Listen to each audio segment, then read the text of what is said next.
fans, it's time to introduce your Broncos starting lineup. Brought to you by United Broncos. Introducing first the offensive lineman, number 61, Xander Carrier.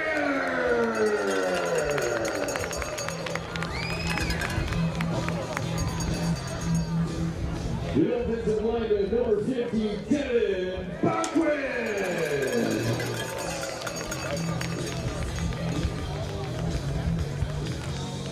Offensive lineman, number 64, Check. Looking good. Sound good. Feel good. We're good.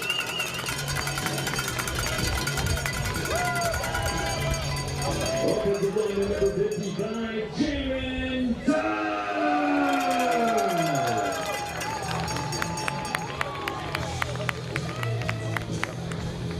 Offensive lineman, number 63, Rowan Munson. Offensive lineman, number 58, Garrett McCarthy. Thank you for joining us on National Truth and Reconciliation. The quarterback, number 8, Taylor Lloyd.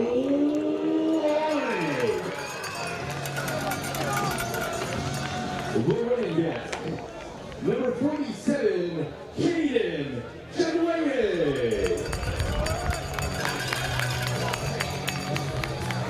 The running back, number 26. Check. Right back here is good for me. Check him.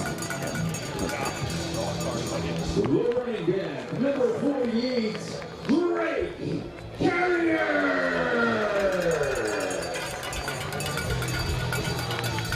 The tight end, number 56, Timber McKay.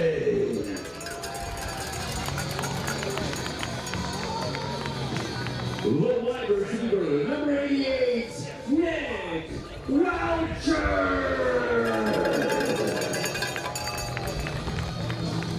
The wide receiver, number 19, Brock Dufour.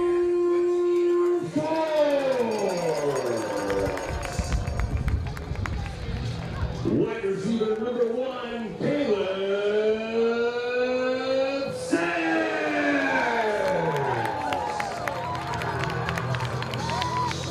The wide receiver, number 17,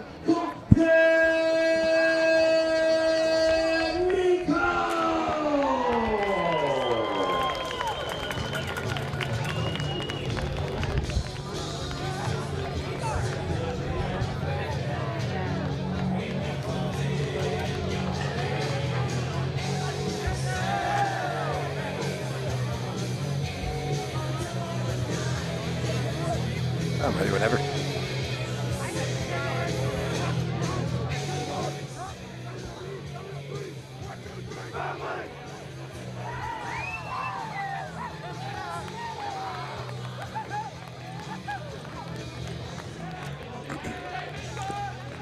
Good evening, ladies and gentlemen, and welcome to week number 10 of the 2023 CJFL football season. My name is Kyle Nelson, and thank you for joining us on National Truth and Reconciliation Day here at Hillside Stadium in Kamloops, British Columbia.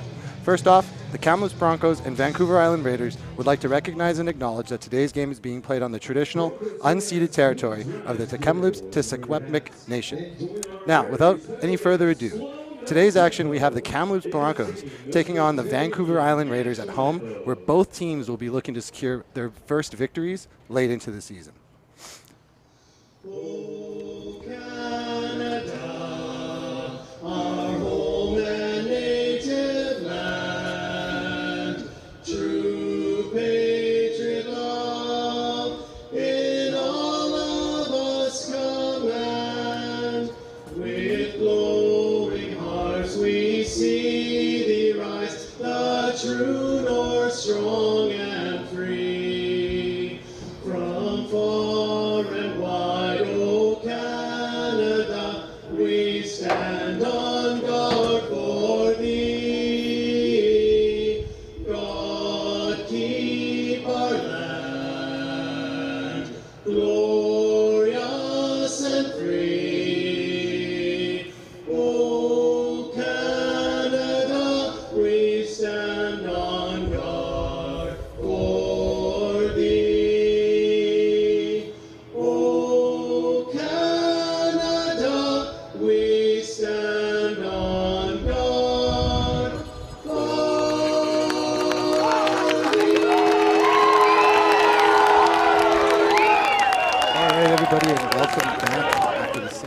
national anthem. So, without further ado, like I was saying before, in today's game, we have the Kamloops Broncos taking on the Vancouver Island Raiders at home, in which both teams will be looking to secure their first victories late into the season.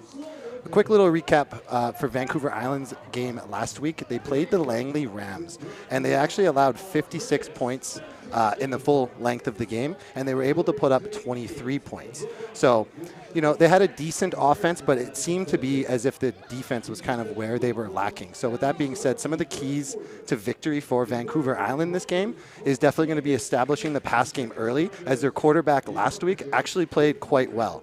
He went 22 for 36 with 282 yards, a touchdown, and only one interception. So he did his part. They definitely need to focus a bit more on the red zone offense, simply because, you know, they had two rushing touchdowns last week, totaling about 16 attempts for about 44 yards. So that really just shows that a lot of the time that the Vancouver Island Raiders were able to get into the red zone, they relied very heavily on being able to pound the ball down into the end zone. So I think last week they had about their longest pass was about 50 yards or so. So if they can find that, or find that player downfield and be able to open up that deep passing game as well, it'll prove to be quite useful for them as well. Some of the areas that they want to focus on for sure is going to be shutting down the Kamloops Broncos passing game and forcing them into run-heavy situations.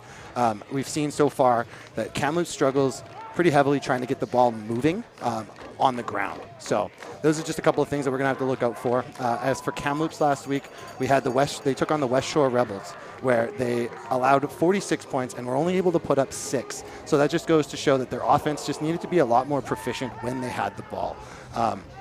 Some of the keys to victory for Kamloops specifically is their quarterback they need to limit the opposing quarterback making big plays downfield, forcing Vancouver Island into second and long situations where they can capitalize on the weaker run game outside of the red zone that they've seen. And some of the areas that they really need to focus on is going to be their blocking, simply because last week, I believe their quarterback got sacked about 4 times, which makes it extremely difficult to set up and look into your playbook deeper into the game. You know, those second and long situations can prove to be very difficult and very limiting of what you're actually able to run effectively. So that's just some of the keys to the area. We'll take it back to the field here, where we can kind of see Vancouver Island lining up.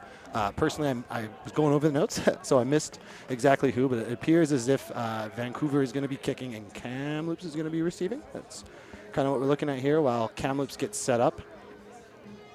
Lined up on the center field right now, getting into kickoff formation, or kick return formation rather.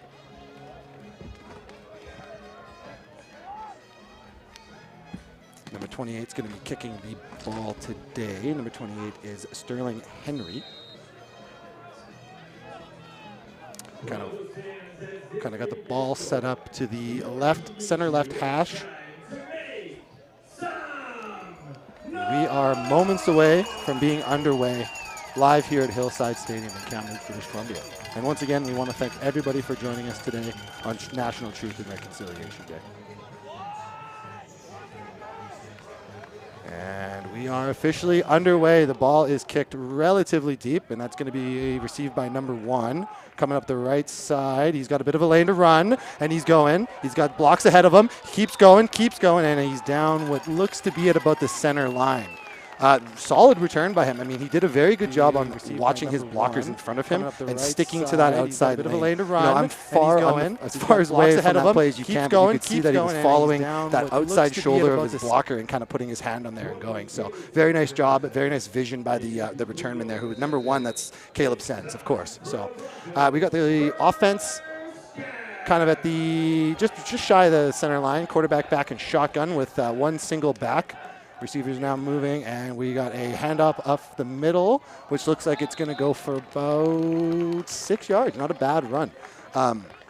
Going back to it, I mean, that's something that Kamloops is going to look to do, is to be able to establish that run, because if they can get that run established, that opens up a lot of possibilities for their quarterback to go through the air.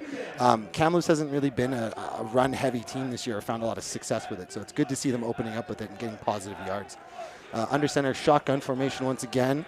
Looks to be an empty set. Got 4 receivers coming on the line, so almost certainly a pass. A little bit of an early movement and a flag on the play. That's almost certainly going to be either a neutral zone infraction or just a simple offside. So we'll take it back in a minute here, but you know, penalties like that are going to make things a lot more difficult for four VI, receivers who, coming again, over are the looking zone, for their certainly first pass. win. A little bit of an early movement and a flag Last on the week, they play. didn't Almost struggle certainly too gonna be bad with either a penalties. neutral I mean, zone both of the infraction or teams just a struggled civil with, I offside. believe, So about we'll, 11 penalties each. So, I mean, not great. Obviously, if you can minimize that, that just puts you in an advantage. But, you know, it's not like we're looking in the 20, 25 penalties where you're totaling the, 250 yards, 300 yards kind of a game. So we got Kamloops making a sub real quick. Number 83 steps out. I didn't quite see who's replacing him.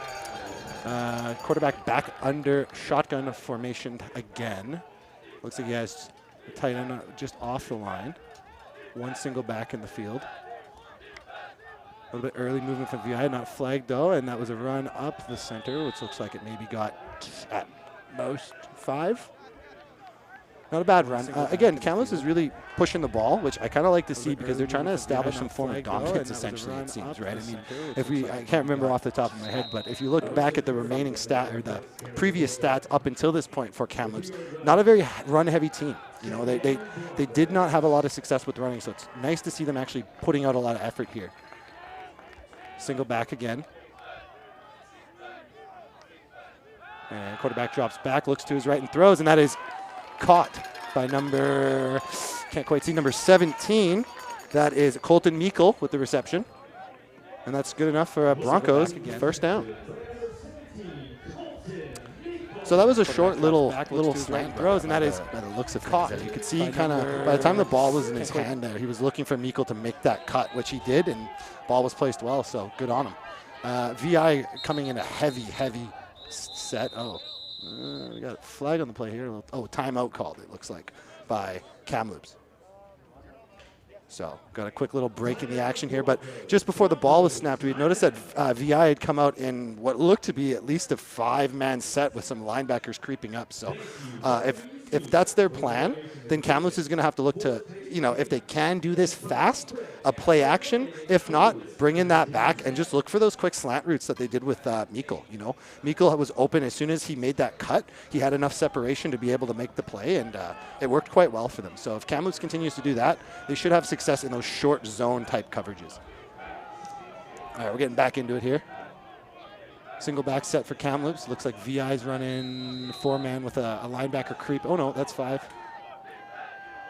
Single back, shotgun formation. Ball snapped, and that's a run up the center. And he's caught from the side by number 99. That was good play by him. I mean, good read to be able to see the hole. If number 99 didn't catch him, it would have been a good little run for him there. So good heads up play by number 99. That is Brevin Arnell. So well done by him. Good heads up play. Turnover on downs we got. Okay, perfect. It was hard to tell, but the referees have confirmed that it's a turnover on downs. So good stoppage by VI. So now we're going to get a look at the first time of, get a first look rather, of the Broncos defense. Now, with that being said, I believe last week when we went up against the West Shore Rebels, Kamloops' defense was able to give up 46 points. So we're going to be a little critical. We're going to be watching them today. It looks like they're going to be lining up in a 3-man set, which is totally acceptable, as we know that VI had a good week last week throwing the ball. And VI is going to open it with a huge lane up the center. Huge lane up the center. That was a beautiful blocking. Good run by him. I mean, good awareness to see it. But, yeah, I mean, that's kind of that's what you're susceptible to when you run that 3-man front like that, right? I mean, you're putting a lot of reliability on your linebackers to be able to fill gaps fast. And if they don't do that, then you have big lanes for the running back to get through, especially when they have a lead blocker coming like he did. Hindsight, probably could have cut it a bit sooner and had a bigger lane, but, hey, good running by him. VI coming to the line once again. Looking like the shotgun set, 5 yards back, single back here. Looks like we're going to do it again. We've got a fumble, and it's hard to say who recovered it. It looks like it was VI from here. We'll just wait until we hear the official. VI recovered. Okay, so we got the official. VI recovered it, but it was close. There's a Bronco player right there, so good heads up. But got to make sure you make contact with the ball before you start running. I mean, unfortunately, that's how the game works. So I believe that was just a poor handoff, simply. Maybe a confusion in the backfield of some sort. But Yeah, just a broken play, no less. So we've got VI on the second and what looks to be 11 or 12. 5 yards back, single back. Kamloops in a 3-man set still, and they blitz the one up the center there, which that's exactly where VI ran it. So, yeah, I mean, yeah, the 3-man set, I mean, they might look to drop back into a 4th one if VI is going to continue doing this run up the middle or any form of play action. I mean, it just seems like Kamloops is like they blitzed that. I'm not entirely sure if it was the exact hole that they ran through, but they blitzed directly up the center, shortest line to the guy with the ball, and still the man was able to make a cut, make a read, and continue the ball downfield. So Kamloops might look to make a couple more adjustments if VI is going to be run heavy like they have been. Because, again, they had success, but it's primarily in the red zone when they have success. 5 yards back, again, single back. And, again, they're going to play action it where he rolls out to his left, looking downfield, and releases the ball, and that is hard to say. What is the ruling on the field? The ball is, I think that's complete. We're still kind of getting confirmation. Yeah, that's complete. So great catch. Undeniably a great catch if that's ruled in bounds. So that'll be enough to move the chains and some for VI. So good awareness by him. I mean, I'm sure part of that was a little less than ideal, having to roll out that far and get that close to contact. But hey, he made the read under pressure, and that was just a good display of his heads-up ability to make a play out of a broken play, perhaps, right? So, anyways, we got him back in the looks to be a shotgun set again. Single back staying into block, and that time it looks like we got a short. Oh, and he just drops it. Just straight up dropped that ball. So what they had done there is they took that receiver and they just kind of ran like a drag to the flats and out. And all he did was the quarterback just took, a one-step drop, made his read, guy was open, threw the ball, just didn't make the reception. Simple, just didn't catch the ball on that one. There was a Kamloops defender in the area, but not in the area to make a play right away. So unfortunately, that's just simply a dropped ball. And VI's coming back to the line here. Kamloops getting set up, another 3-man set, really leaving that middle vulnerable unless they blitz, which they don't. They just send 3. Quarterback rolls out to his right. He's got all day, throws it to the middle, and that ball's caught. And we got a late flag on the play. Have to see what that is. Typically when it's back there, it might be a late hit on the quarterback. We will see very shortly here. There's a flag on the play. The call is roughing the passer. Yeah, so that's exactly what the call was. Roughing the passer for VI. So, I mean, those are tough ones to take, right? I mean, once the ball's out of the quarterback's hands, you got to make the judgment of, like, should I hit him? Because, again, if you hit the quarterback as he's throwing, technically it should be okay. But if you throw it too late, well, now you're in the territory of roughing the passer. And personally, I don't think you're ever really in a position where you can spare that 15 yards. So when you're in question like that, you might just want to, lay off the hit and just, live to fight another play, if you will. So that'll cost Kamloops a good, I believe, 15 yards, and they are somewhere in the neighborhood of about the 20-yard line for VI. So, oh no, I'm lying to you. That is inside the 10. He is at the 8-yard line, it looks like. VI shotgun, keeping the blocker in. Quick throw, and that is just dropped. I mean, he was open. So VI's quarterback is making great reads today, simply because I think he's just got so much time in the pocket. Like, aside from the one play where he had to roll out to his left, he's had nothing but time. On the previous play where he rolled to his right, nothing but room, right? So I think it's going to kind of be on Kamloops to be able to contain the QB rollout a little bit better, and that might just mean being able to send more pressure, whether it be from a 3-man front or they send a blitz from the outside or up the middle or whatever they decide. But they definitely need to get more pressure on number 1 there. That's Ben Chomolok. So quarterback's back in the set here. Fakes the toss, and he rolls to his right, and that is caught for a touchdown by number 83 on VI. That is Ruben Bonsu, and that will be good enough for 6 points on the board. So, again, I mean, you get to see Ben Chomolok roll out, make a read down the field.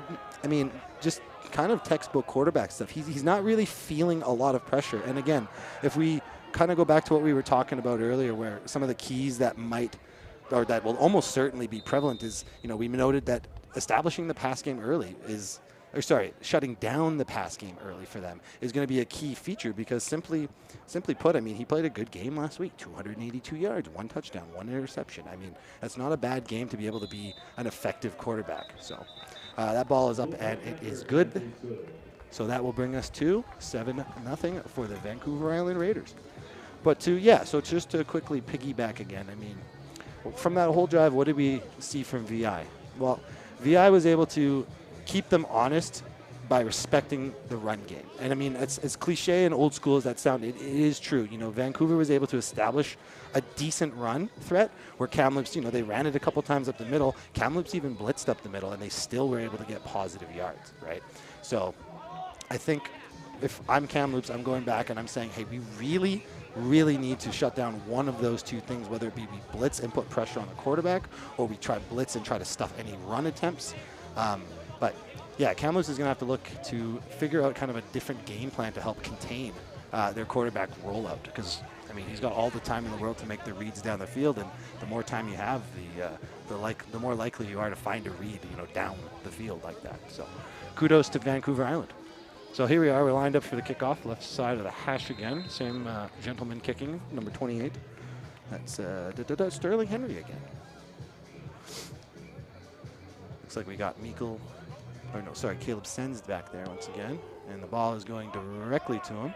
See if he can get another nice return to set up the offense with a good field position. Reading his blocks well, cuts up the middle. We got a late flag on the play. We'll see what it is. Bunch of congestion on the right side of the field there.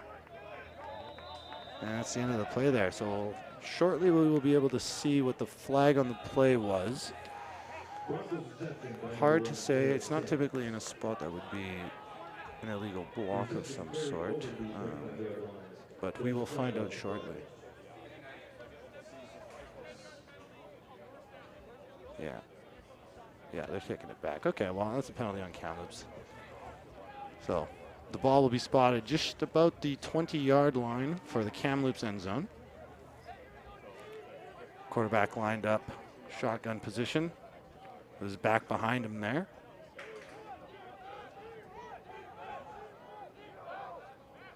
Just getting a quick breather here. VI's coming in a 4-man set. Let's see if they just send 4. Or if they just, they just decide to send 4. Kamloops keeps that quarterback in. And that ball is dropped. I almost said intercepted, but that ball is dropped because the only player in that area was 2 VI Raiders, number 5 and number 6. That is Felice Toscano and Jacob Gilman. Both of them in the area. Neither one of them able to secure the catch. But hey, deflected pass nonetheless still puts Kamloops in a second and relatively long type of position. So not ideal, but certainly not terrible. Oh, I lied to you, gentlemen. Nope. So there was actually a roughing the passer call that negated all of that. So actually Kamloops is going to get a first down out of it and move up to the 35-yard line, it looks like. Yep. So good for Kamloops, I suppose. Quarterback is back in the shotgun set, again with the single back. Seems to love that position. VI send in the house and a flag on the play. Once again, nice catch by Colton Meikle. Oh, no, Caleb Sens, rather. Beautiful catch. But we will see if that is going to stand or not. Because as soon as the ball is snapped, we had a flag be thrown. And we will see. It's an offside on the Broncos. So that's going to negate that play and bring them back, actually. So tough position for Kamloops to be in after such a crucial moment right there. I mean, they lucked out on the first one with the flag, and then the second one didn't work out so well for them. It'll bring them back to what looks to be first and about 15 here.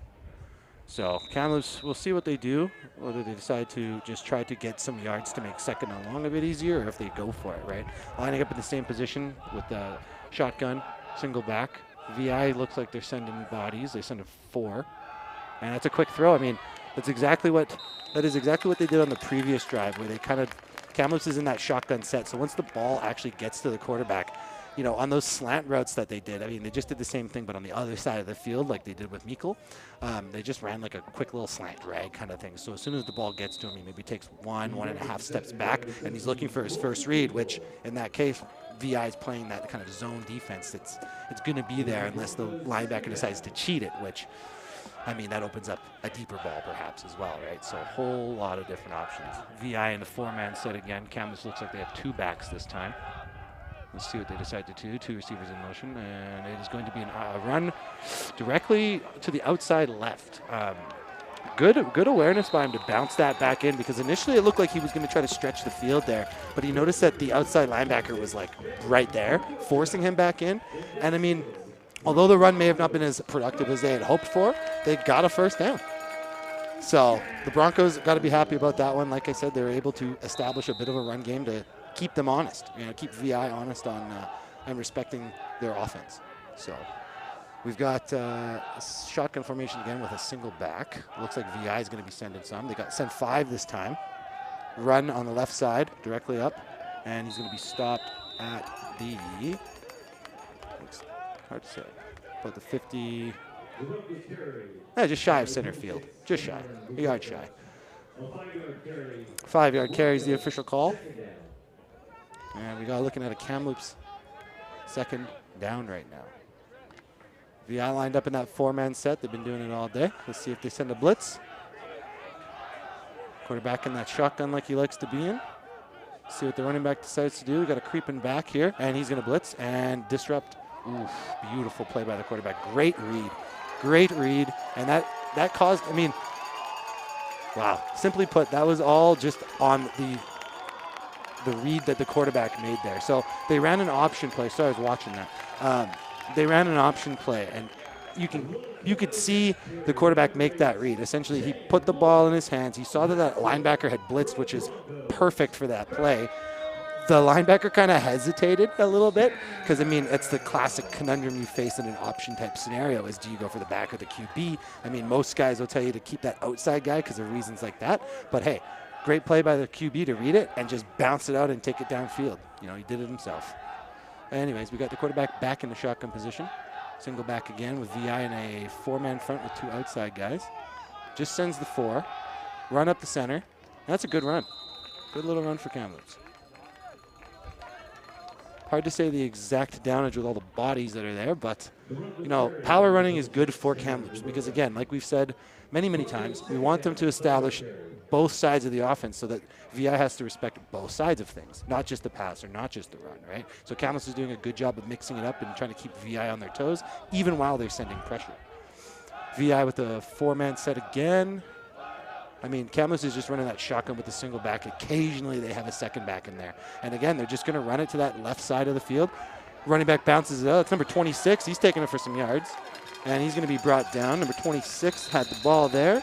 That is Cameron Grigorchik. Apologies if I say the name incorrectly. But beautiful run by him. I mean, he's got good awareness to be able to see that the linemen had kind of pushed their guys in, giving him that, kind of B-gap, C-gap kind of lane that he was able to run through. So, again, I mean, it resulted in Kamloops getting a first down, and Kamloops is marching down this field. Kamloops is coming out again in that same set that they always do. VI in that kind of stretched 4-man. See what they decide to do on the outside. They send that outside cornerback. QB reads it, steps up, gets caught. Oh, he's still up. Ball is out, and that's caught. That is caught by number 1, I believe. Yep, number 1. That's Caleb Sens. Beautiful catch, and even more beautiful awareness by. Even more beautiful awareness by our quarterback. He was able to step up when he felt the pressure coming in, and he was able to, make the appropriate read downfield even under pressure like that. So, mad respect. Got a bit of discussion going on here. Number 8, that is Tayan Lloyd. Looks like VI is going to be coming out in that same position. They seem to love, they still love that 4-man, which it's not a bad call for them. They send 5 on that one. The ball is up, and that is a touchdown for Kamloops.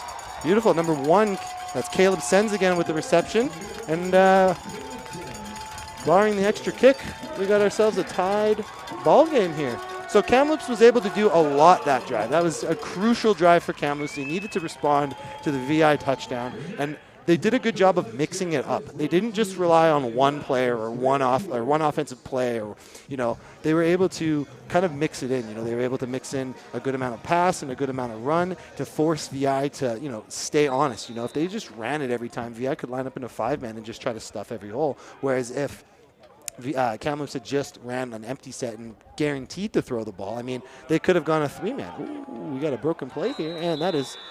He is brought down before the ball can be released. So actually, I spoke a bit too soon. We got ourselves a 7-6 ball game for Vancouver Island Raiders.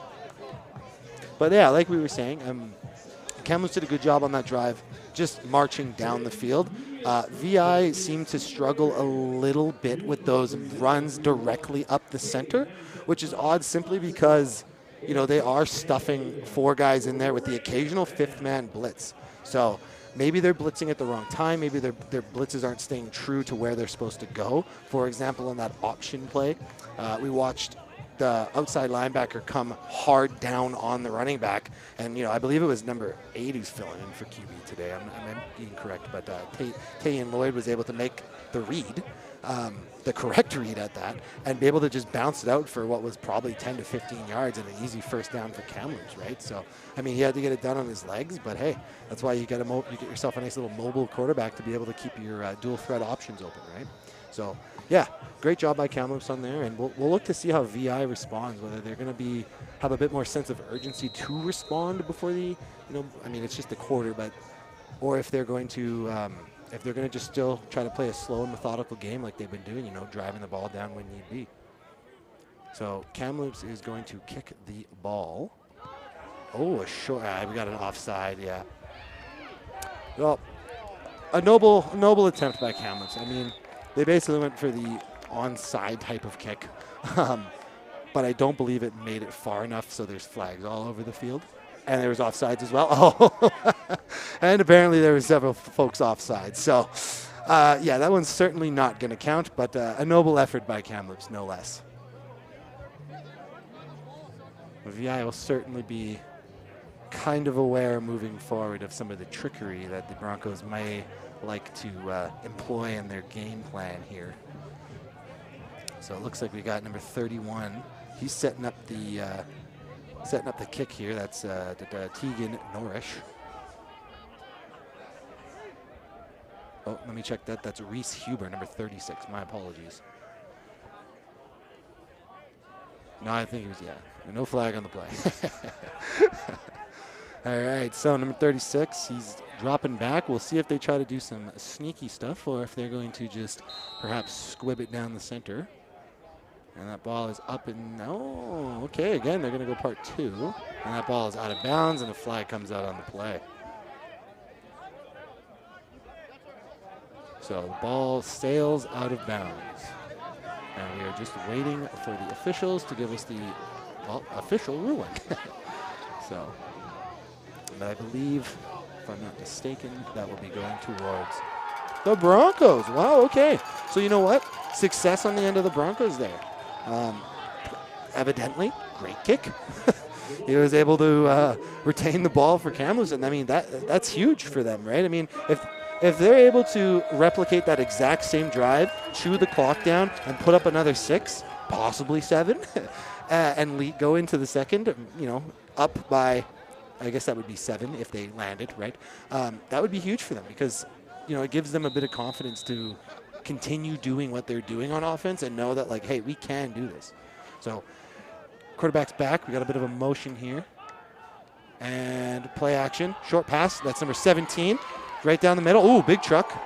Oh, beautiful reception of Colton Meikle. But, I mean, that's where Kamloops has found a lot of his success, right? They're not doing tricky, flashy stuff. They're doing pretty much classic textbook football. They're lining up in that kind of shotgun formation with one guy in the backfield where they have the option to do the play action, which they do, and then they drop back and look for a short little slant route, which has been open 3 times that they've thrown it. So this time Kamloops is back in a shotgun set with a double back.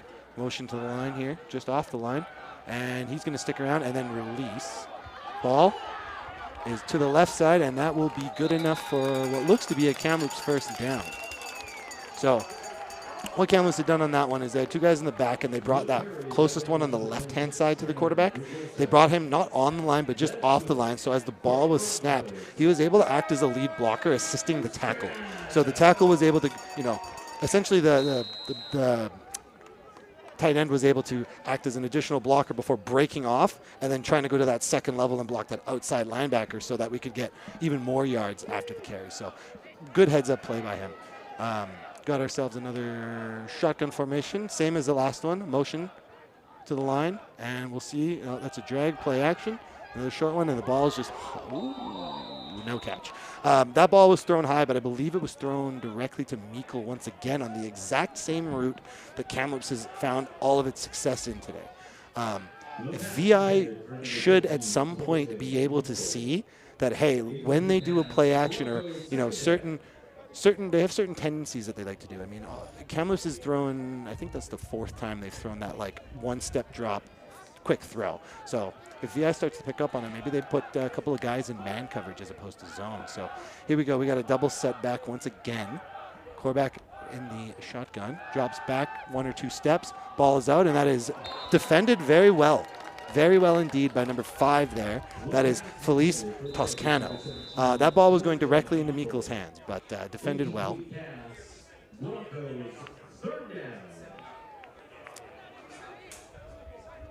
Yeah. All right, well, it looks like we have the end of the quarter. So we're switching sides. It was kind of confused for a moment there. Yeah, so that ball just did not make a connection. It was a little bit high for Meikle to make that catch. But again, you see the relationship that Meikle has with, again, I have to double check, but I believe it is Taylor Lloyd today that is playing Q. But yeah, you can see the relationship that they have together.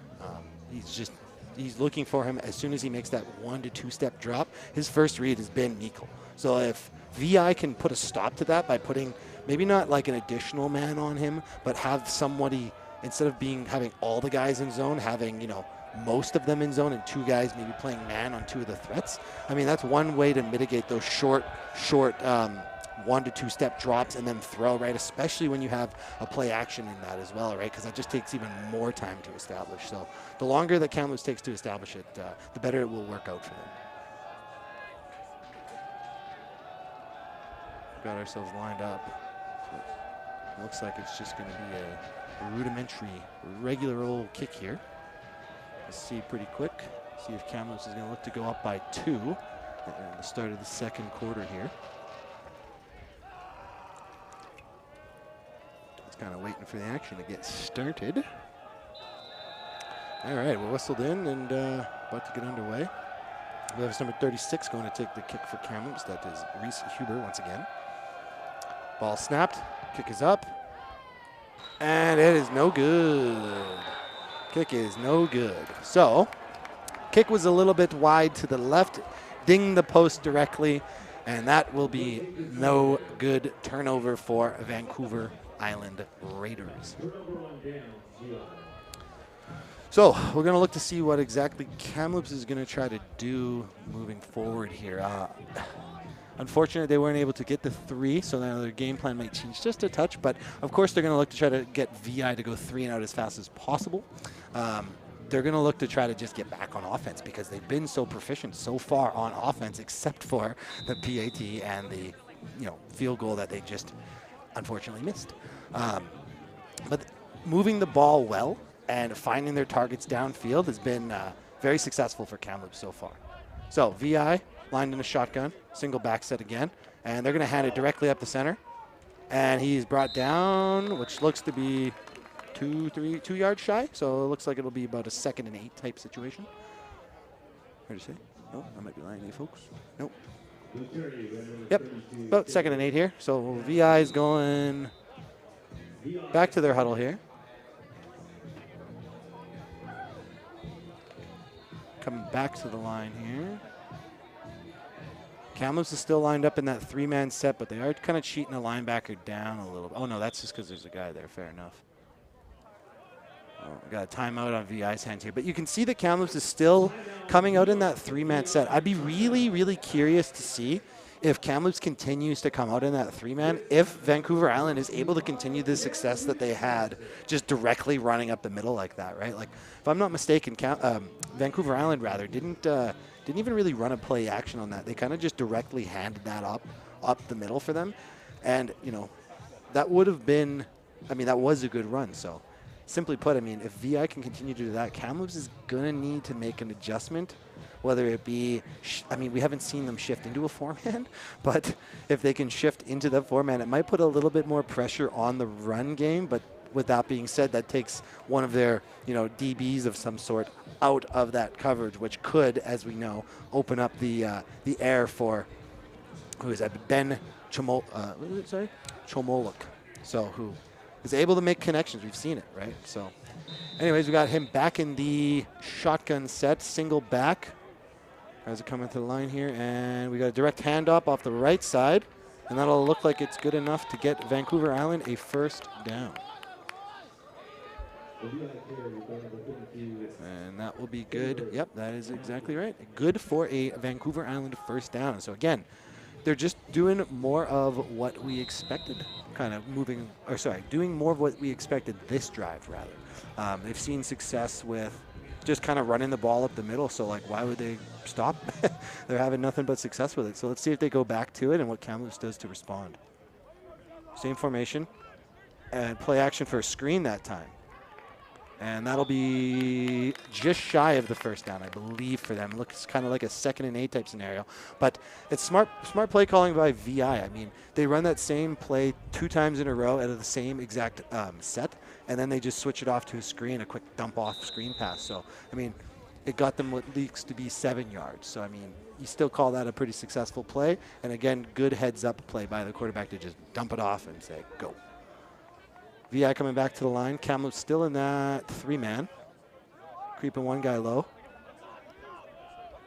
Backfield single back, and he's staying in the block. Ball is out. Directly down the seam, and that is number 3, and looks like he may get caught from behind, and he is brought down by number 9 on the Kamloops Broncos, Paul Olabi. And the reception was made by, I believe, number 3 on VI, and that's Paul Romanoff. So simply, Paul just essentially ran a go route. I mean, maybe he cut it to the post just a touch, but no, he just ran a straight go route, split that zone defense that we were talking about. So technically that he was in no man's land when the ball was thrown, caught it, split the safeties, and I mean, he's just unlucky that he got caught from behind because there was no one in front of him but Green. VI again with the snap, balls up the middle. And that is going to be cool. Oh, they're still on his feet, and that could be within 5, probably closer to 2. Oh, and we got late flags on there. See, exactly, it's in the pile too, so it's hard to say what it could be, but it was, what was that, sorry? Extracurricular activity. Classic, of course, classic. So, I mean, depending who it was called on, it could be a pretty unfortunate flag for them. If it's on VI, I mean, that may negate the nice run that they had, but would have put them within, 2, maybe 3 yards of putting points on again. So that's exactly right. So that flag's on Kamloops. So I believe they are now at the 1-yard line. Vancouver Island very, very close to being able to put another 6 on the board. Let's see if they decide to just go directly up the middle or if they're going to go for a short pass or what. Looks like they're coming up directly under center, running back in the back there. QB sneak directly up to center, and it looks like that will be a touchdown. Oh, there's a flag down. Oh, yep, he's correct. Looking like it's... No, yeah, it was just an offside for Kamloops. That penalty will be declined, and that's a touchdown for Vancouver Island Raiders. So, I mean, first time we see the quarterback line up under center today, we see him do a QB sneak. I mean, pretty textbook stuff. I can't really blame the guy. He only had a yard to go, right? So, secure that touchdown for the stats, and I'm sure the boys are quite pleased with him on that one. So, the PAT team is coming on out for Vancouver Island. See if they can get this one through the uprights and get an 8-point lead on Kamloops. And kick is, and a fake. Ball is out, and that is caught.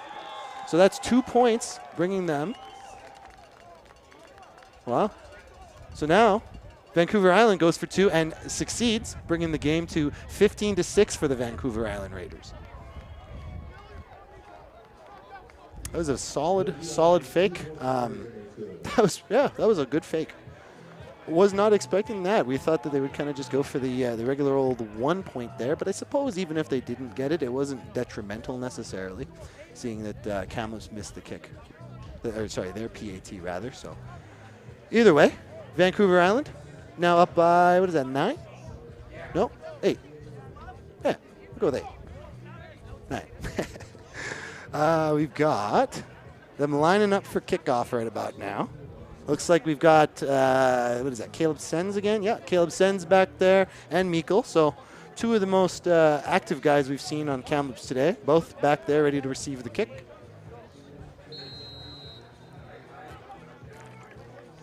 Both guys very active. Colton in the, actually both of them in the receiving game.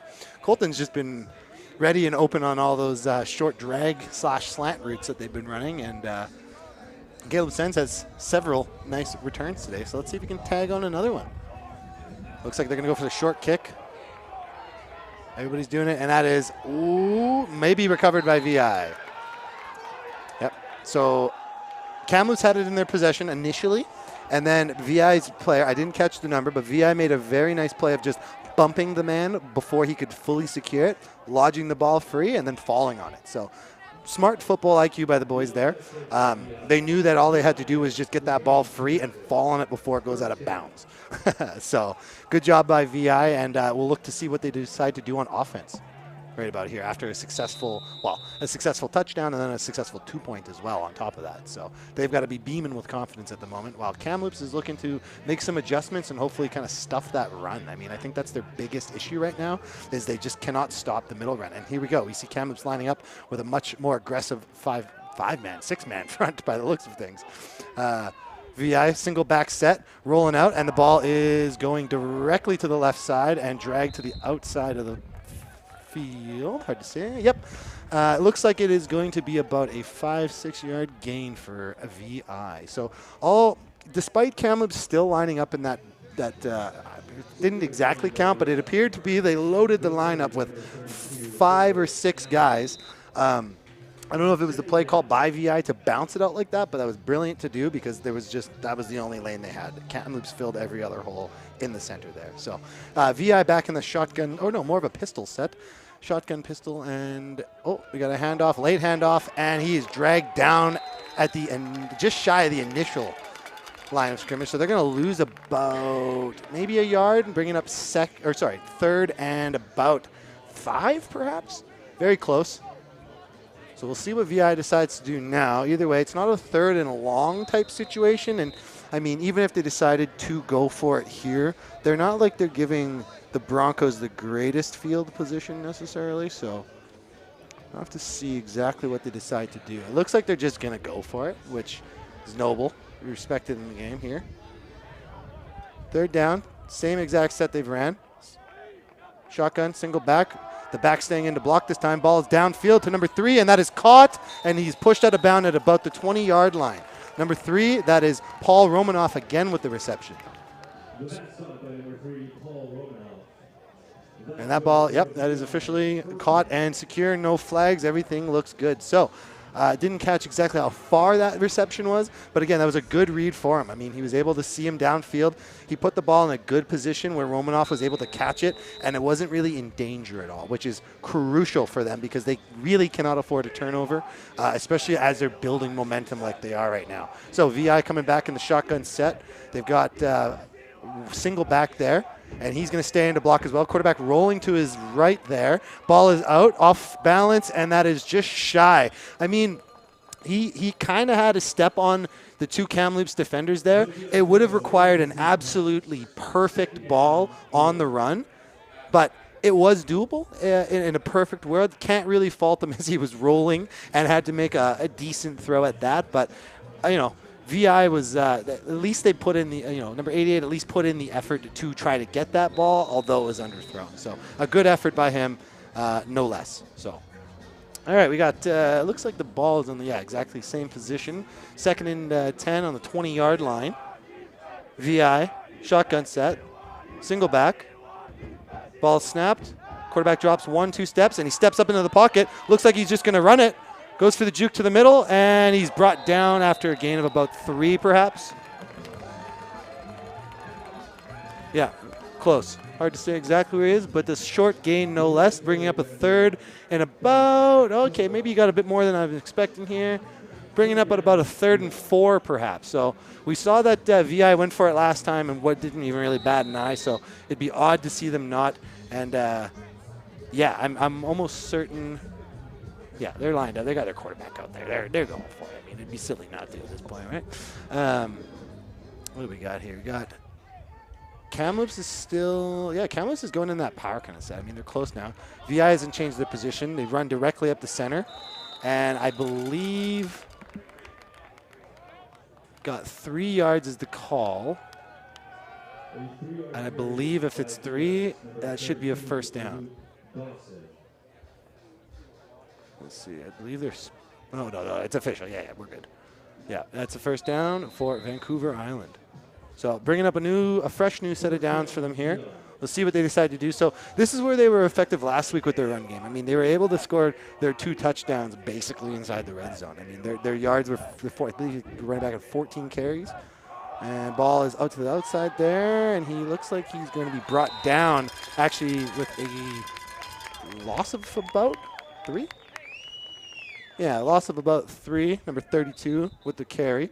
We haven't called him very much today because he's just been so busy, but that's Favor Analek. I mean, and he's the one last week that we saw up against Langley get the 2 touchdowns that they had rushing-wise. You know, like I was saying earlier, they had 14 attempts, and I believe it was like 44 yards. So majority of their run offense was in the red zone. And, I mean, it's kind of been the opposite for today. They've really mixed in well that run game to establish yards for them and open up those passing lanes, you know, downfield and even the shorter ones, you know, because, again, Kamloops is having to respect the fact that, you know, VI is able to run the ball almost willy-nilly in a sense. So let's see what VI decides to do here. Looks like we got about a 2nd 13 or so. Can't really tell here, yeah. VI coming to the line here. Quarterback back in that shotgun. Single back set. See what the back decides to do. Back's going to stay in and block. Ball is out. Back corner, and that is caught by number 21. Oh, no, that's an incomplete. That pass was incomplete. That ball was up and over to number 21 on VI. That's Riker Sansbury, but just apparently, I guess maybe he had his foot out of bounds. Was that what it was? Not sure. Yeah, it looked like a catch. Yeah, perhaps, yeah. Yeah, it was hard to see, but I mean, evidently ruled not a catch. So it looks like they were going to be bringing up a 3rd and, well, the exact same spot, about 3rd and 13 or so, we'll call it. Looks like they're going to just try to take their points if the kick is up and good. But that's their goal. The kick is up. And the kick is good. So that brings us to Vancouver Island Raiders with 18 and the Kamloops Broncos with 6. So we're going to see exactly what VI decides to do here on the kickoff. Last time they did it, they kind of onside kicked it, and it worked out quite well for them. You know, I mean, sure, it didn't result in a touchdown, but it resulted in points, furthering their lead on Kamloops. So we'll see kind of what VI decides to do again, if they're going to go for another kind of onside type kick, or if they're just going to boot it deep. Oh, took the ball at the 35. Oh, yeah. Smart move. Kamloops has got the ball, so yeah, Kamloops is actually just taking the ball at the 35. Respect. So quarterback is lined up, got a single back set, and play action. Ball, another one of those quick slants that they've been throwing. And that one's completed to what looks to be number 19. That's Brock Dufort. Hard to say exactly where they're going to spot it, but they definitely got some good yardage. Maybe good enough for a first? Very close. Yeah, they're moving it forward, so that's good enough for a Broncos first down. Again, that is number 19, Brock Dufort. First time we've called him on today. But doing that exact same route that we saw Mikkel running, that just short kind of one-step back drag route or slant route. Depends on the angle, right? But that's all they've really been doing for routes so far. Double set back, Motion him up there, and then it's going to be a handoff, bouncing it out to the right side of the line, reading his blocks quite well, and that's good enough for what will probably be about 5 or 6 yards for Kamloops. That's number 26 with the ball there. It's Cameron Jagorchik. We'll get it down. We'll get it down, Cameron. Don't you worry. But no, another solid run by him. He was able to pick up a solid 6 yards, it appears to be, for Kamloops. So putting them in a kind of a second and medium position, which, again, that opens up a playbook, allows you to kind of make more decisions rather than a second and long type deal, you know. So, again, got a quarterback lined up, shotgun set, double backs. Kamloops in the second quarter here is really like that double back set. Motioning him down there. Flats, and he's swallowed up behind the line, bringing up, actually probably for a loss of about 1 yard there, maybe 2 at the most, bringing up a third and I'd argue this is third and long for sure. So we see the Kamloops Broncos making the switch, probably assumingly it's going to be the punt team coming on out here. And VI's making the exact same switch, bringing out the return team. I think this might be actually the first time we've seen a punt in this game. Yeah, Broncos lining up. See who's back. I think that's Mikkel back there for the punt. Hard to say. So ball is up. Onside punt they're going for. Onside punt, and that is, flags on the play there. Ref's down. Oh, it's just a mess. Ref's down, flags down, and VI appears to have recovered it. So if that is the case and the flag is not on VI, it appears as if they will get the ball at about the 44-yard line, 45-yard line. So we'll see where exactly they're going to spot the ball as the offense makes their way out. Got to see exactly what VI's thinking. I mean, you gotta wonder if they're going to try to kind of just run the ball now at this point. Right? I mean, they're not up a crazy amount, but like maybe they just decide to run it into the halftime here. There's 5 minutes left. They're up not a hefty amount, but a considerable amount, enough to feel kind of confident. And, we'll just have to see exactly what they decide to do, or if they decide to slang the ball down the field and try to go up even more going into half. So you got the quarterback back in his favorite position, that shotgun single back set. Running back coming in, going for the run directly up the center, bumps off his own lineman, and he is brought down just shy of the first, probably about 7-yard gain, 8-yard gain perhaps.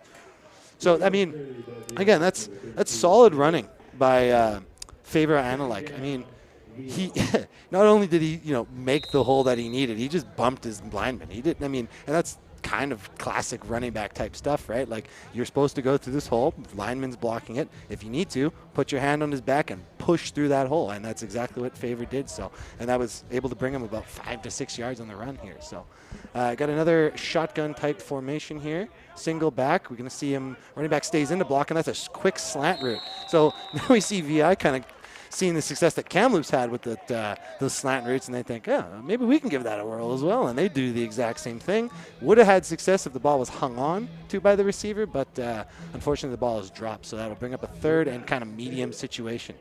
Looks as if we're swapping out the offense for the punt team. Let's see if VI decides to do the exact same kind of onside punt, or if they're just going to boot it deep to either Caleb Sens back there or Colton Meikle. Have to see what the game plan here is for them. Ball's on the ground here. Waiting for the snap. Ball's up.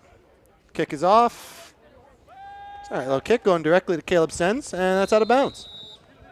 So, ball will be spotted about the 34-yard line, and the Broncos will make their way out to the field.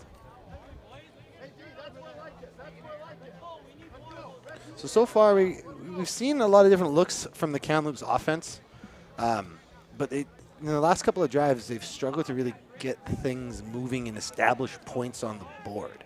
A big thing for them would be right now to just drive down and get some points. Obviously, ideally 6, but they need some points here. So we see Kamloops coming out again in that double back set shotgun formation, 2 backs running. Quarterback takes a half step back or so, and then is throwing that slant route directly to Caleb Sens, who's got room directly up the center, and is finally brought down at about the 48-yard line. So good play. I mean, again, Kamloops is just really relying on those slant routes. So if I'm VI, I'm talking to the boys at halftime and telling them, hey, we really need to be on those slant routes because that's all Kamloops has. other than the run, that's all Kamloops has had so far. So we see Kamloops line up in the double set. Running back motion to just off the line, and a ball is handed off. And he makes a beautiful juke up the center, and he's still going, and brought down at the, call it the 29, maybe the 30-yard line. Huge run and a beautiful read. And that ball was carried by Cameron Jagorchik again. Beautiful play. Good awareness and good blocking downfield too. You know, they kind of did that misdirection type run where one guy went left, one guy went right. The guy that had the ball went right. Proved to be lucrative for them as they picked up a first down and good yardage. So Kamloops here again, shotgun set, double back. See what they decide to do, if they're going to motion their guy to the line once again, which they're going to do just off of it. And he's going to stick in and do a drag route. Oh, sorry. Yep. Quarterback's looking downfield, and he's just going to tuck it and run. And out of bounds he goes. Good enough to secure about 6 on that one. You could tell he was kind of looking for that read because when you saw the motion go down, that running back's motioning to just off of the line because he's not able to be on the line. So he's just motioning to that line, and as the ball snapped, he's either doing a check and release block where he puts a block on the outside linebacker or the tight end and then releases to the flats, which you could tell that he was looking for, but opted to just kind of tuck it and run instead. So we've got ourselves, again, same old formation, shotgun, double back set, motion, this time to the left. Let's see what he decides to do. Straight to the flats this time.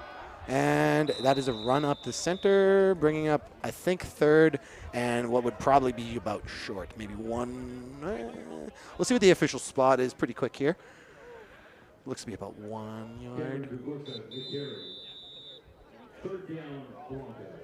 Third down Broncos, yeah. So we're looking at about 2 or 3 yards, probably about 3 yards. Oh, we got an injured, I believe it's an injured VI Raider here, so I got a bit of a break in the action. Make sure he's just taking a knee, so hopefully nothing too serious. Quick little sub out at worst here. Yeah, he's on his own feet, so that's always a good sign to see. And there goes the training staff bringing him out. That's, I believe that's number 71, Gavin Taylor. Beacon off some of the boys on Kamloops' team as he's making his departure from the field here. Pointing at some of the guys, a little bit heated here. So we'll see. Looks like we got number 70. I believe that's number 78 being, so no, maybe I'm lying. Yeah, hard to tell exactly. Oh, 79 is the guy we're looking at. Josh Wakely subbing in for him. Looks like Kamloops is coming out in, yeah, they're going to go for it again. They're coming out in that shotgun type formation with Cameron Jagorchik in the backfield here. This is a single back. Looking at like a third and short. I would hesitate to even call it one. So interesting choice to come out in the shotgun. Oh, he's tucking under center. There it is. See what he decides to do, and exactly what VI did, just kind of get them yards, QB sneak. Easy peasy. I mean, it's the first time we've seen, the only time we've seen VI and Kamloops go under center is in those third and short or, first and goal, whatever it was, where they're looking to just gain that half a yard, right? Just basically squeak past the line that they need to, right? So Kamloops does enough to just secure that, and now they're coming out here in what looks to be no, they're going back to their regular. Yeah, so they've got a shotgun set with a single back here. Back's being motioned out. That's Jagorchik. And we've got ourselves what looks to be just a simple little QB option. We decided to cut it in. Looks like he kind of, it's really hard to tell from this distance exactly what they picked up on that, but it looks to be about 4 or 5 yards on that. Anytime you decide to run a designed quarterback play like that, it's always super risky because you are putting your quarterback directly in that line of fire from guys that do like contact. And typically quarterback's not a huge fan of contact. So risky plays, but it worked out quite well for them on that one here. So Kamloops Broncos, we got ourselves a shotgun set, empty backfield. Motion to the back here, Jagorchik, and he's going to play action it. Short little dump-off pass that's caught by Caleb Sens. Beautiful catch. Not as productive as we had hoped, but that was a beautiful one-handed kind of bat catch for him to be able to secure that in. That's number 1. Caleb Sens once again with the reception. Would have been super clutch for them if that was a bit further downfield. It gave them the first down, which resets their downs, right? So I mean, at the end of the day, that's good news for Kamloops. So they got to be happy about that. Waiting for the whistle in here. Oh, and the quarterback in the shotgun. Play action. He's rolling out. And he is going to be, and that is a touchdown for Kamloops. Touchdown for the Broncos on that one. That is brought directly in by number, I believe it was a quarterback on that one. Yep, no, a beautiful play. I mean, again, we discussed kind of that read that we were talking about with the quarterbacks, right? I mean, again, it's risky, but when you've got a guy that's competent in doing so, in Taden Lloyd, you become less concerned about it going wrong because he's able to make good reads and go down when he needs to go down, right? He was able to miss a tackle in the backfield there, which resulted in them going up 6 points, and hopefully, if they make the 2-point here, a 4-point game. Kamloops in the shotgun with the double back set again. Both of them staying in, one dripping out, and that ball is caught by Colton Meikle, tipped off of the hands of Vancouver Island Raiders. Wow. So Colton Meikle making a very, very wise heads-up play, being able to stick out the play to the very end, and it actually resulted in him getting the 2-point, which is huge for their team just before going into halftime here. We got ourselves a bit of a ball game here, folks. 18-14 for the Vancouver Island Raiders, but Kamloops making a good effort there. You know, they drove the ball down the field, marched it, and they were very versatile with their attack. If they can keep up that same kind of offense that they did, being able to mix it up and keep VI on their heels, it's going to be quite difficult for VI to be able to stop that, right? But we will see. We will see exactly how it goes. But yeah, beautiful series of plays by the the Kamloops Broncos. So here we go. Got ourselves number 36 once again. That's wrong team here. Number 36, Reese Huber, lining up for the kick there with Jagorchik beside him. Vancouver Island's got number 18 back there. Tyrell Bryan, most likely the one, or it'll be, I think that's 34. Oh, the ball is brought to number 34. It's Matthew Oshodi. Cutting it back to the right there. He's looking for room, and he's going to be brought down at about maybe the 20, what is that, the 23, 22-yard line perhaps? So, I mean, hard for him to make that kind of read, right? He caught it on what would be their left side of the field and tried to cut it back to the right.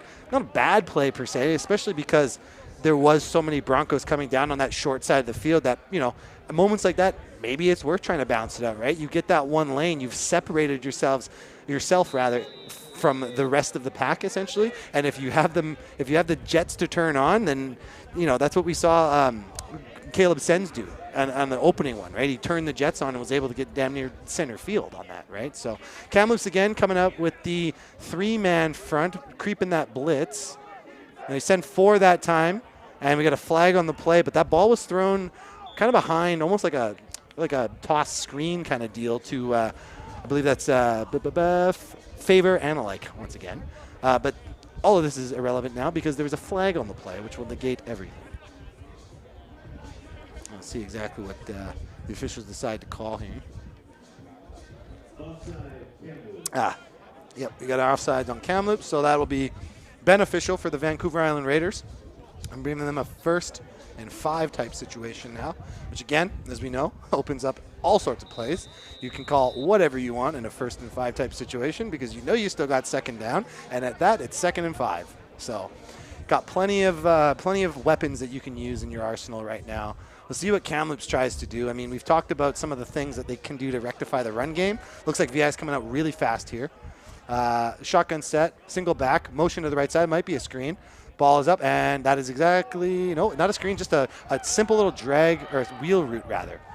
So yeah, basically what we saw there was one of the receivers kind of cut off the cornerback and allowed the other guy to run that wheel route to the outside edge there. And then once Ben Chomoluk was able to make the read after taking his 2 to 3 steps back there, he saw that he had him, you know, a step or 2 ahead of the DB and was able to put the ball exactly where it needed to be. So it was a beautiful play. I mean, they telegraphed that they were going to that side, but it still didn't matter because Kamloops wasn't able to make the necessary pre-snap adjustments. So VI back to the line, nice and quick. Shotgun set. Single back once again. And we'll see exactly. So he's staying into blocks. So, we got a flag on the play. Good awareness. Rolling out to his left side. Shreds one. Ball's out, and it's no catch. But all of this will be likely irrelevant as there's a flag. I believe it was as the ball was snapped, probably indicating some form of offside or holding. And now we've got another flag.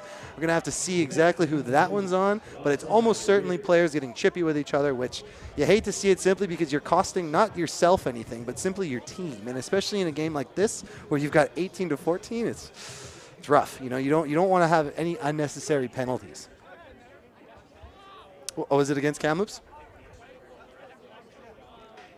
Got it. Okay, well, find out pretty quick here, but currently we're under this. Let's see. Wait for the exact call here. Officials. Yeah. No conduct. Kamloops. Yeah. So the ruling on the play essentially was we had an offside on VI, and then we had an objectable conduct on the Kamloops Broncos. So, I mean, if you're Kamloops, you really, really can't afford those kind of penalties, right? I mean, like I was saying earlier, you're not hurting yourself to any degree if you get ejected or, you cost your team 15 yards.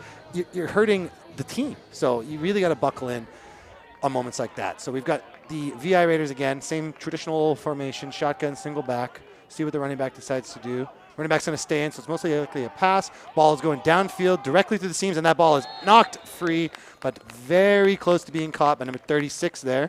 That is Andrew Mattis. But either way, ball is not complete. But, I mean, he essentially just kind of ran that same seam route that we saw, I believe it was number 3, Paul Romanoff, before, where he just kind of beelines directly down the field and kind of arches a little bit towards the posts, waits for the quarterback to get that 3 to 4, 5-step drop, and then slang that ball deep. So we've got, again, same exact formation from VI, Kamloops in the 3-man set. Running back staying into block. Quarterback throws to the left, and the ball is caught by number 2. I think that's number 2. Yep. Number 2 on VI, that's Harmon Ahuja. Apologies for saying the name incorrectly, Harmon. VI, again, shotgun type formation. This time, looks like they got, again, single back. Let's see what he decides to do. Kamloops in the 3-man set. 5 backers there. Ball's out. Kamloops is playing that zone. And, exactly. So Kamloops decided to opt for the zone on that one. And, I mean, that's good play calling by VI to kind of know that. I mean, Kamloops has ran a zone majority of it, which we know makes screen plays or any form of delayed kind of setup plays.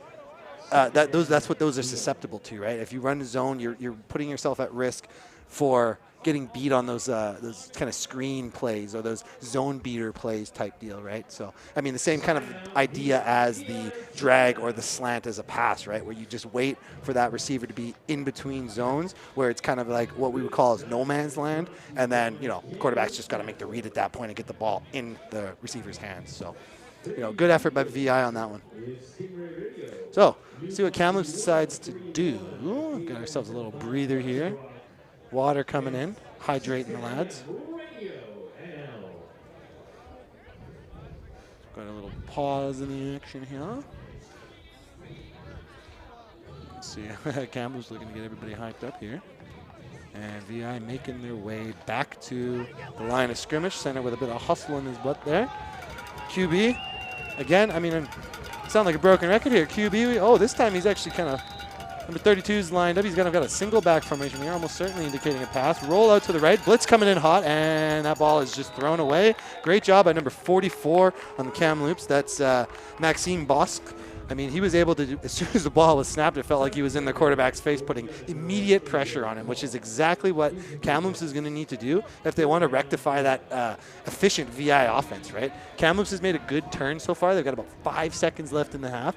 But if they can just prevent VI from getting any more points on the board here, I mean, it's 3rd and short, that would be a huge thing to have happen to them going into half here. So we'll see exactly what Kamloops decide to do, whether they decide to play a man or a zone type defense, and see exactly, interesting. They're going to go for a kick. I mean, it makes sense because 5 seconds, but it's a good kick if he makes this kick. So we'll see what exactly decides to happen here.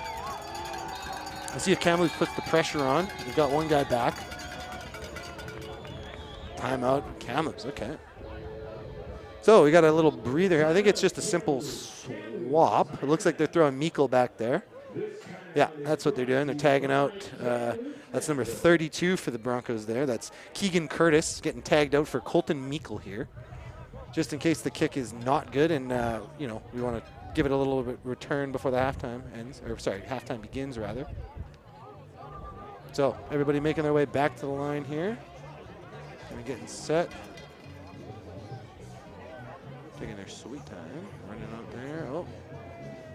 One guy hoofing it off. All right. Never seen someone run so fast. And VI is under the ball, getting ready here. Looks like it's going to be number 28 making a kick here today. That's Sterling Henry once again, our kickoff man. You can see exactly how he's doing here. Ball's up. The kick is out. And that is going to be shy and nowhere near. Colton Meikle is going to make some attempt at a return here and be brought down either in the end zone or just shy of the end zone. Like a 1 yard line type deal. Hard to say. Get the official rule here pretty quick.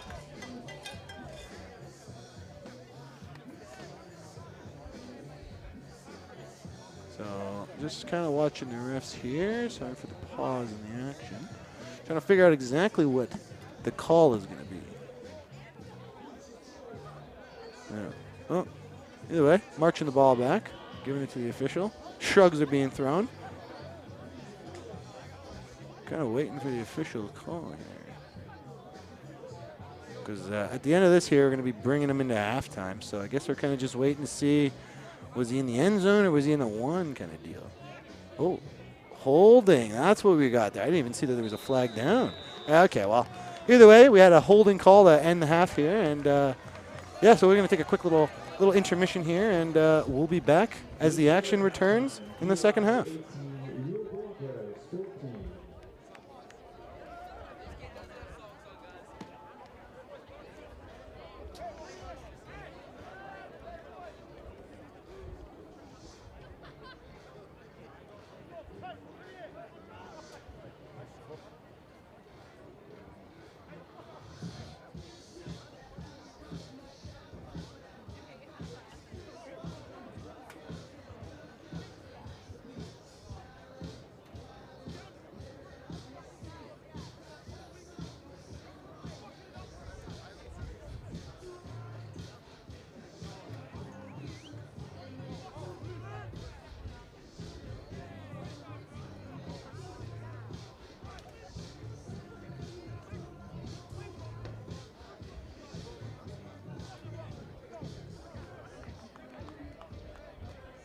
Hey fans, the concession stand will close at the start of the third quarter. Make sure you visit the concession stand for food, refreshments, and Broncos merchandise.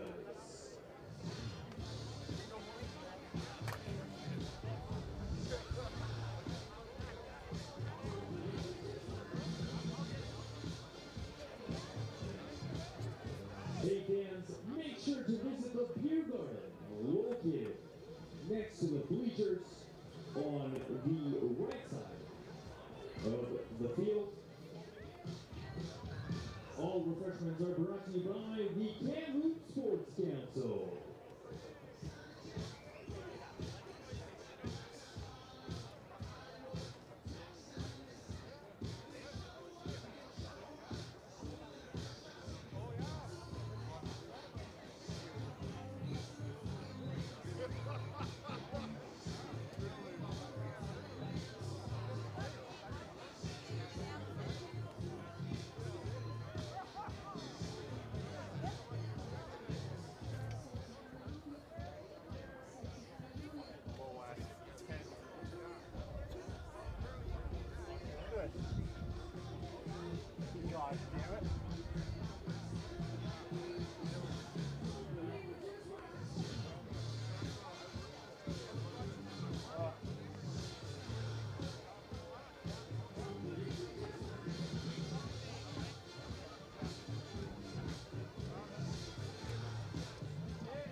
with volunteers giving out the coupons. To the best dancers, show us your moves. Hey, everybody here? See you at section dance? Anyone gonna dance? Oh, got another one. Okay. Yeah, but which one do you think wins? Dance again. You two are dancing. They're both good. I know.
Alrighty, everybody, and welcome back to the second half of the Kamloops Broncos versus the Vancouver Island Raiders here at Hillside Stadium in Kamloops, British Columbia. Once again, we'd like to thank everybody for joining us today on National Truth and Reconciliation Day, and we'd like to acknowledge that this game is being played on the traditional and unceded territory of the Kamloops Secwepemc Nation. With that being said, let's do a quick little recap onto the first half that we had seen there. So, score is 18-14. Vancouver Island Raiders currently lead by 4. It's been a very competitive game up until this point. Vancouver Island has primarily come out in that shotgun single back set where they've been actually quite versatile from it. They've been able to mix in a good amount of run and also a good amount of pass from it as well, with motions and screen plays and stuff, taking advantage of the constant zone coverage that Kamloops has been running so far. And conversely, Kamloops has mixed it up. The first quarter they were playing heavily with the single back type set, and then in the second quarter rather, they transitioned that over to kind of like a pro set type formation where they had a guy, their quarterback in the shotgun, and 2 backs to the left and the right, and then they would motion one of those guys to just off the line. So Kamloops has been trending in that direction for the second quarter rather, and we'll have to see if they continue this moving forward. So all lined up, Kamloops is kind of motioning, telling the gentleman to please get off the field, and we are now watching the Kamloops Broncos kick off to the Vancouver Island Raiders, which will signify the start of the second half. And ball is up, and that is going to be a short little onside squib type kick. And we will see if Kamloops is able to recover, in which they are. So that proves that's the second time today that Kamloops has opted to go for that kind of short little onside kick. And it's worked. I believe they've done it twice, and I believe both times it has worked out successfully for them. So good for them. Good play calling, because it's clearly worked for them. And, yeah, we'll have to see exactly what Kamloops is able to capitalize on with that, because, you know, those are huge things to be able to take advantage of, you know, twice back-to-back kind of a thing, right? So we'll see exactly what they decide to do. Got our quarterback man coming out there. That's number 8, Tayan Lloyd. See what Kamloops decides to do with Gorchik in the backfield here. Single back set, similar to the first quarter rather that we had. Shotgun set, motion out on the receiver. So we got 3 to one side. Quick little screen play. Ball's caught by Caleb Sens, and then he is breaking free from a tackle and running down the sideline, where he's pulled out at the 25, about the 25-yard line, and that will be certainly good enough for a Kamloops first down. provided there's no flags, which I don't see any. So huge for Kamloops. Good to see. I mean, good on Caleb Sens there for being able to make something after the contact, right? I mean, he got kind of banged up almost instantly and then was able to drag it out for another, 10 yards or so. So good awareness by him. So we've got Lloyd there in a shotgun set with Jagorchik in the backfield here. Motions him to his right side, and we've got what looks to be a sweep play to the right side. Blocking set up, cuts back in, spin move, and we got a flag on the play. I have to see exactly who it is, but solid running by the receiver. Didn't catch the number, but solid running and good awareness to be able to follow his blockers downfield. Have to see if it all was for naught, though, with the flag. Holding. So, unfortunately, for Kamloops, that will bring them back. And we will see exactly where the ball will be spotted momentarily. But if Kamloops can look to do that, I mean, I don't think we've seen them, maybe we've seen them once or twice run a very similar play, but I don't think we've seen an outright sweep from the wide receiver quite yet. And if if Kamloops is able to continue that, then, I mean, that might be another good way to stretch the field like they have been, because VI has really been clogging that center as best as they can. So VI coming out with the 4-man front once again. Linebackers kind of laid back, one creeping up. Quarterback, traditional. Shotgun, Jagorchik. Jagorchik's going to stick in and block. Ball is out downfield. That's going to be, incomplete. That ball was intended for number 17. That's Colton Meikle. Wasn't able to bring it down. But a solid throw and a good effort by him nonetheless. Full credit to Vancouver Island for being able to defend that. So Kamloops is, they're mixing it up a little bit here. I mean, they're still kind of going to the key guys that they have, with that being Meikle and Sens. Both of them are kind of like the backbone to the offense, with Jagorchik as the kind of support, if you will. We've got Sens and Meikle both on the left side, with Jagorchik splitting it. Motions him down, and he's going to stick in and do a little drag route. And that ball is going to be deflected. Should have been intercepted, but the ball was deflected by number, I believe that was 34. That's Matthew Oshodi. That ball was directly in his hands. It just wasn't able to be caught, but still, nonetheless, was able to, get the deflection on his stats there. So, not ideal, but good enough for Vancouver to force a third in what looks to be about 20 yards for them. So, third and very long, to say the least. That's Kamloops is still going to line up in that traditional offense that they do, single back. Jagorchik's probably going to stick around. Yep, going to stick around to block. Ball is out. Short, and that is going to register as incomplete, but to my knowledge, it didn't appear as if there were any Broncos in the vicinity, only VI, so perhaps throwing it away or a broken route, but nobody in the vicinity, and that will force a third down turnover for them. So Vancouver Island's offense making a way to the field here. Going to have a reasonable field position. Looks like they're going to be starting at about the 22, 23, somewhere in that neighborhood. It gives us a good chance to kind of look on how Kamloops is going to line up with their defense, rather. It appears as if they're definitely going to rock that 3-man once again. Maybe looking to send 2 to add pressure. Got VI coming back in the shotgun with a single back again. Motion in the play there, and that's a run directly up the center. Lots of room for him to go, and that'll be good enough for about more than that, about 7 or 8 yards for VI on that one. That carry was by number 32, I believe that was. That's number 32 is Favor Analike. So the guy that we saw last week making most of the carries, I think he had 14 last week, 44 yards, red zone kind of deal. We see him this week, being a lot more active in just the open field of things.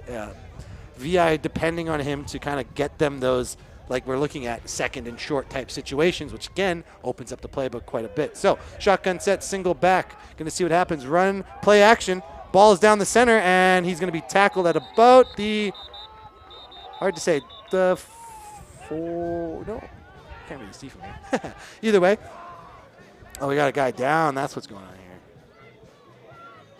Let's see if it's a Bronco that was kind of shaken up a little bit on that. There was a lot of contact going on. So it looks like we're going to be at about the 53, 51, 52, somewhere in that neighborhood there. Certainly a first down for VI, so they'll move the chains and look back to their 1st and 10 plays that they can run from their playbook.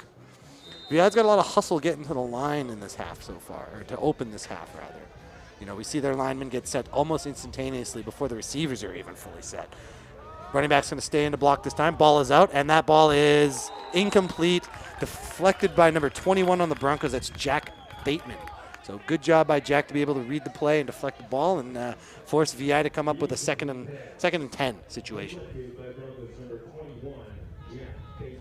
So we see Kamloops is kind of, I mean, that one there, he was dragging behind the intended target there. So we're going to have to look for this time to see if Kamloops is swapped over from kind of that zone defense to more of a man like we had talked about in the first half here.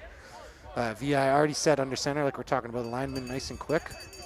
Ball is snapped, a single shot, and that is nice run up the center there. Sorry for the delay. Beautiful run. So he did a bit of a draw play there. He faked the pass and then just kind of handed it off late. It's good enough for VI to get a good, call it 5 at least. Oh, no, more than that. At least 7. So they're looking into good, 3rd and kind of 3, which we've seen VI already kind of go for it in those type of positions, so I wouldn't be too surprised. I mean, worst case, they don't give up terrible field position, and best case, they're able to convert and get a new set of downs. So we'll see what VI decides to do. Already set and ready. Quarterback, same position, and it's going to be a run directly up to center, and it looks like it will certainly be good enough for a first down and to move the change. Solid power running this half so far by Vancouver Island. Favor Analyke has been really strong so far. I don't fully know the stats off the top of my head here compared to last week, but he's definitely been a much more of a crucial part of their offense, whether it be him sticking in the backfield and providing support to give more time for Chomoluk to make those throws downfield, or to just be directly a part of the offense by driving that ball down when needed. So he's had a very productive day so far. Quarterback on shotgun, single back set. See what he decides to do. Sticking in for the block screen play. Beautiful block by number 3. That's Paul. And the ball is out at about the 20-yard line. Number 3 with the crucial block on that, Paul Romanoff. Beautiful. I mean, he was able to set the block that gave him that extra distance to be able to make it as far as he did. So, yeah, I mean, good play by him, good blocking, and good reading all around. So far, Kamloops has kind of struggled with some of these, these zone-beating type of plays, right? Like these quick passes or screen passes or whatever that they might be trying to run, right? Like a lot of these zone beaters. So we'll have to see if Kamloops kind of picks up on it and decides to go at least with a couple guys in man. So Kamloops with a strong 5-man set. VI in the same way. Run up the center. Jumps him. Keeps going. And he's going to be brought down just shy, probably about 3 yards to go. Hard to say. But yeah, strong running again. Kamloops brings up their best form of a run defense, if you will, bringing up about what looked to be about 5 guys. And still, Vancouver Island decides to run it directly up the center, test the strength of the big boys, and works out for them. They're able to gain about what would be about 5 to 6 yards on the run there. So see what they decide to do again, if they look for a short pass or they're going to go for another run here. The one thing about VI is they've consistently ran the same formation, so they've been running their plays out of it, so it's hard to telegraph exactly what they're doing. Run directly up the center again.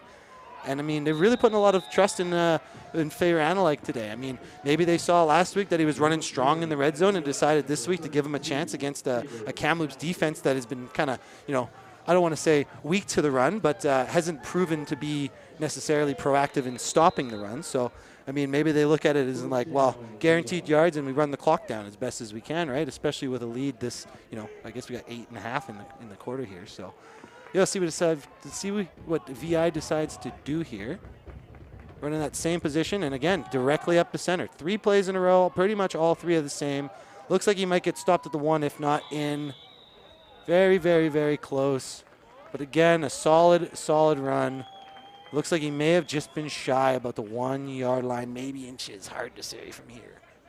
Yeah, about 1 yard to go. So we'll look to see if VI does exactly what they did last time they were in this type of position. So if we see their quarterback come under center, look for Kamloops to make the adjustment to just blitz either side of the A's, because, I mean, that's where he's going to go if he's under center for a QB sneak, but we'll just have to see exactly what they do. Looks like Kamloops is kind of privy to it. They are stacking up there. Quarterback is currently not under center in a shotgun formation. See what they decide to do if Kamloops rushes all of them. Extra blocker coming up. Play action. Oh, and I think that was just a broken play where he rolls out to his right and he's going to get tackled maybe for a loss of 1 or 2, but certainly not a gain in any way.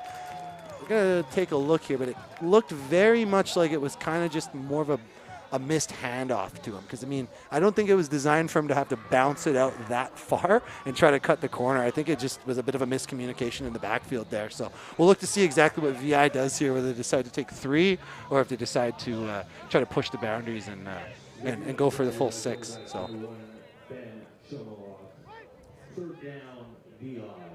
we will see here what VI decides to do. It looks like they're going to just go for the more aggressive approach and try to go for 6 here. So they're coming out same position. Kamloops in that same exact set as well. And it's going to be a run directly up the center, and he's going to be stopped short. Looks like he's about 1 yard short.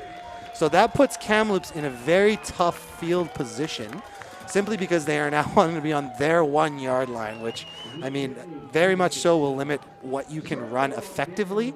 At this stage, essentially what you're going to try to look to do is, 1, avoid any form of safety at all costs. You do not want to take that. And 2, you want to just try to get yards to some degree.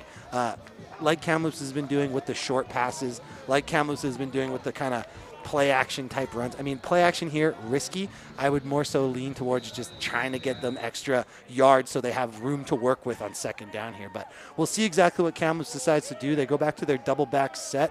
See if they motion their guy, which they do to the left here.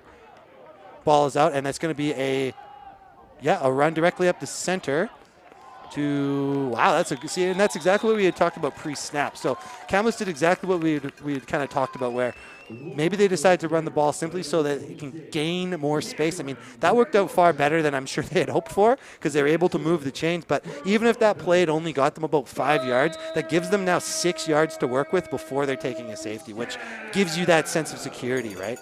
Makes you feel a little safer. So Kamloops line up in the same set, motioning their guy this time to the right side of the field, and he's going to stick into block. Ball is going to the right side where they're stretching it out here, and that'll be good for about 6 or 7 again. So Kamloops doing a good job this time of bouncing it in, bouncing it out, kind of keeping them honest in all aspects. We'll look to see if Kamloops goes to the air on this one after back-to-back run plays here. Granted, finding success in both run plays. So, and big success at that. I mean, almost turning over a new set of downs on that play as well, with a 2nd and kind of 2 situation here. Kamloops same set.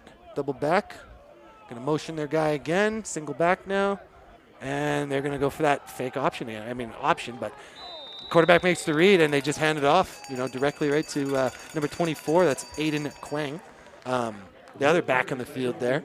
So they're making, the number 8's making the right reads here when they're doing this. Taden Lloyd's, they're optioning properly, and if VI starts to pick up on it, it might be a bit of a challenge, but so far they're having a lot of success with it.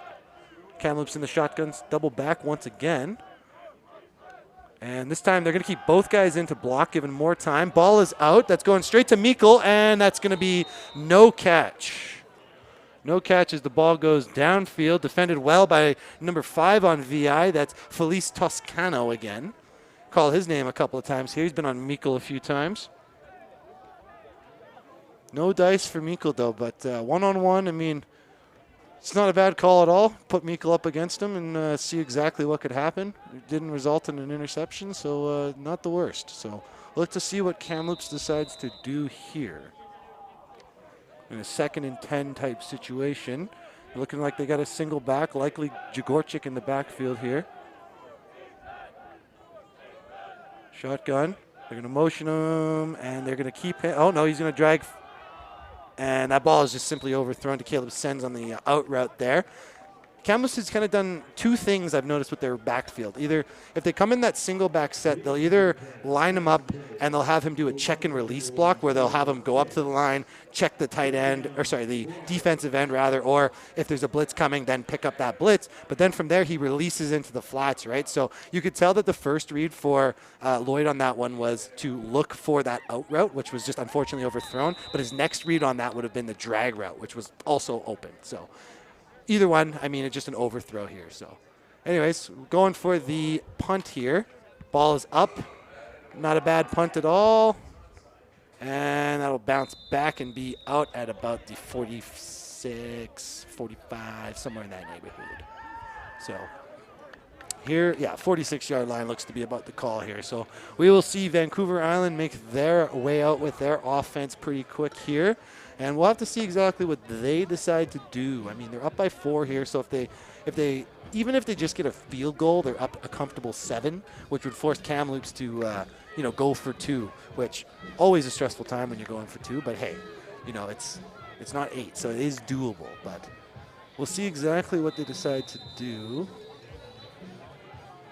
Looks like Kamloops is kind of getting set. Looks like a very similar setup that they're running. No, this time they've swapped it over to a 4-man. Oh, no, they've got all the boys. So a 4-man set with 2 linebackers there. And VI's got that single back that they like to run. Let's see if they decide to run it out. Yep, they're going to go on a handoff to the outside left. And that's going to be stuffed at about the line of scrimmage there. So that time with Kamloops bringing in more, I mean, they've done it in the last couple of plays, but that time they're actually effective with it. So they brought an additional lineman down, and they brought 2 of their linebackers rather to stuff what I believe was the A, or at least the A and the B on the left side there, which made it so that really when he went to bounce it out, I mean, they just shifted down and kind of forced that wall to the short side of the field, which gave them no real room to go to. So we'll see Kamloops in the exact same formation. Same with VI. This time it looks like a sweep play.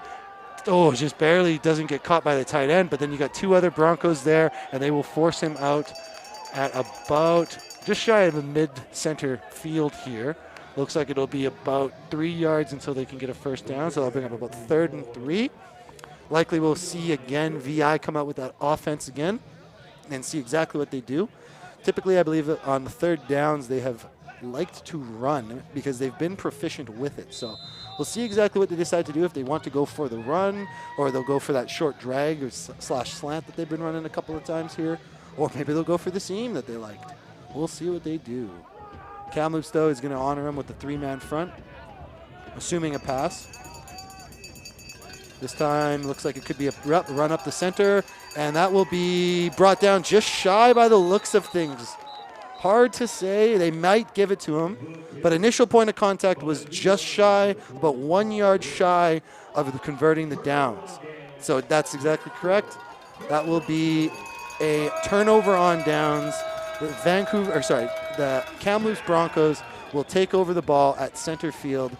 I mean, not bad field position at all, right? I mean, you've effectively given yourself about, 30 yards of buffer from where you'd normally be, 25 or so. So, I mean, they got to feel pretty happy going into this at center field, down by 4, and a whole playbook of options that they can run. They got the 2 guys there. They're going to motion 1 to the line again. Ball is snapped, and that run is going to the left side there. Following his blockers well, cuts it in. Jagorchik still running on his feet here, and he is going to be brought down at about the 38, I believe it is. So that will be enough to convert a set of downs for the Broncos here. I mean, Jagorchik with the strong running. I mean, he may not be the biggest guy, but the man can run like he's a strong individual. So, I mean, even at the first initial point of contact, you don't see him quit. You see him continue to drive his legs and try to power forward on each down. So, when you have a power runner like the guy that Jagorchik is, you got to utilize him, and Kamloops has been doing so quite well. So we got Kamloops again.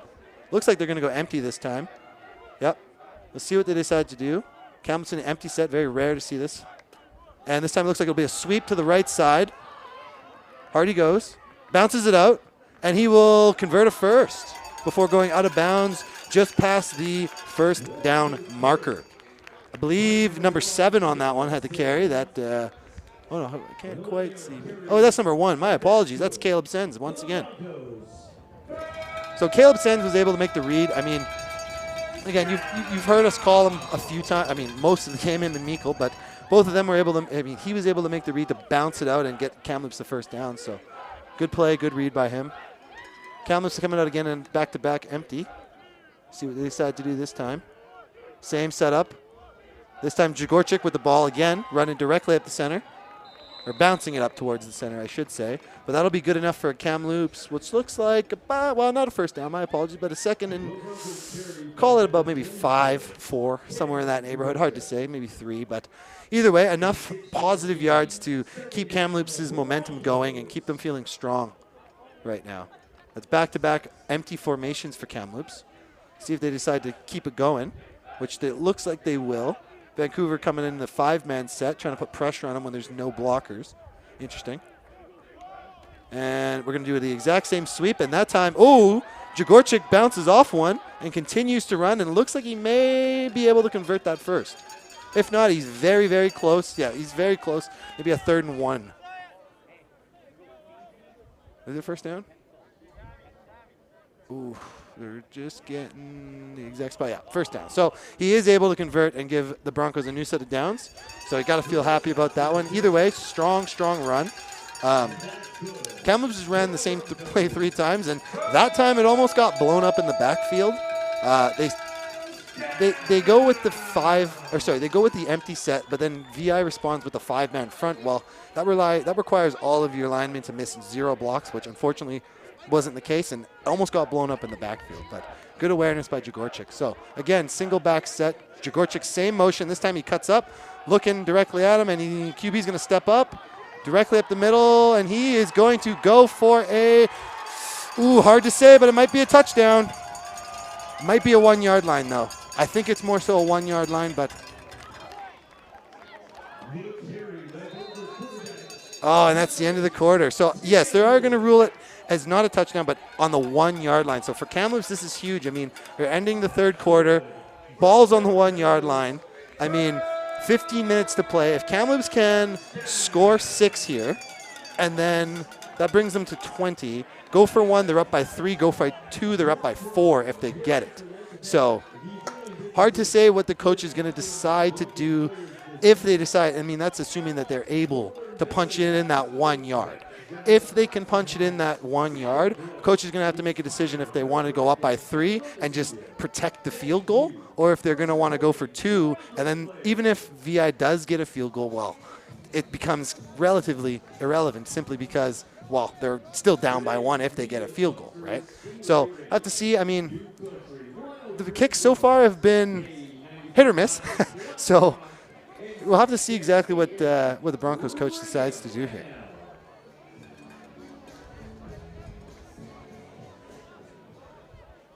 Kamloops, it looks like they are lining up once again. VI on the line already. Most likely going to come out in that 5-man once again because they know where they're going. We all know where they're going.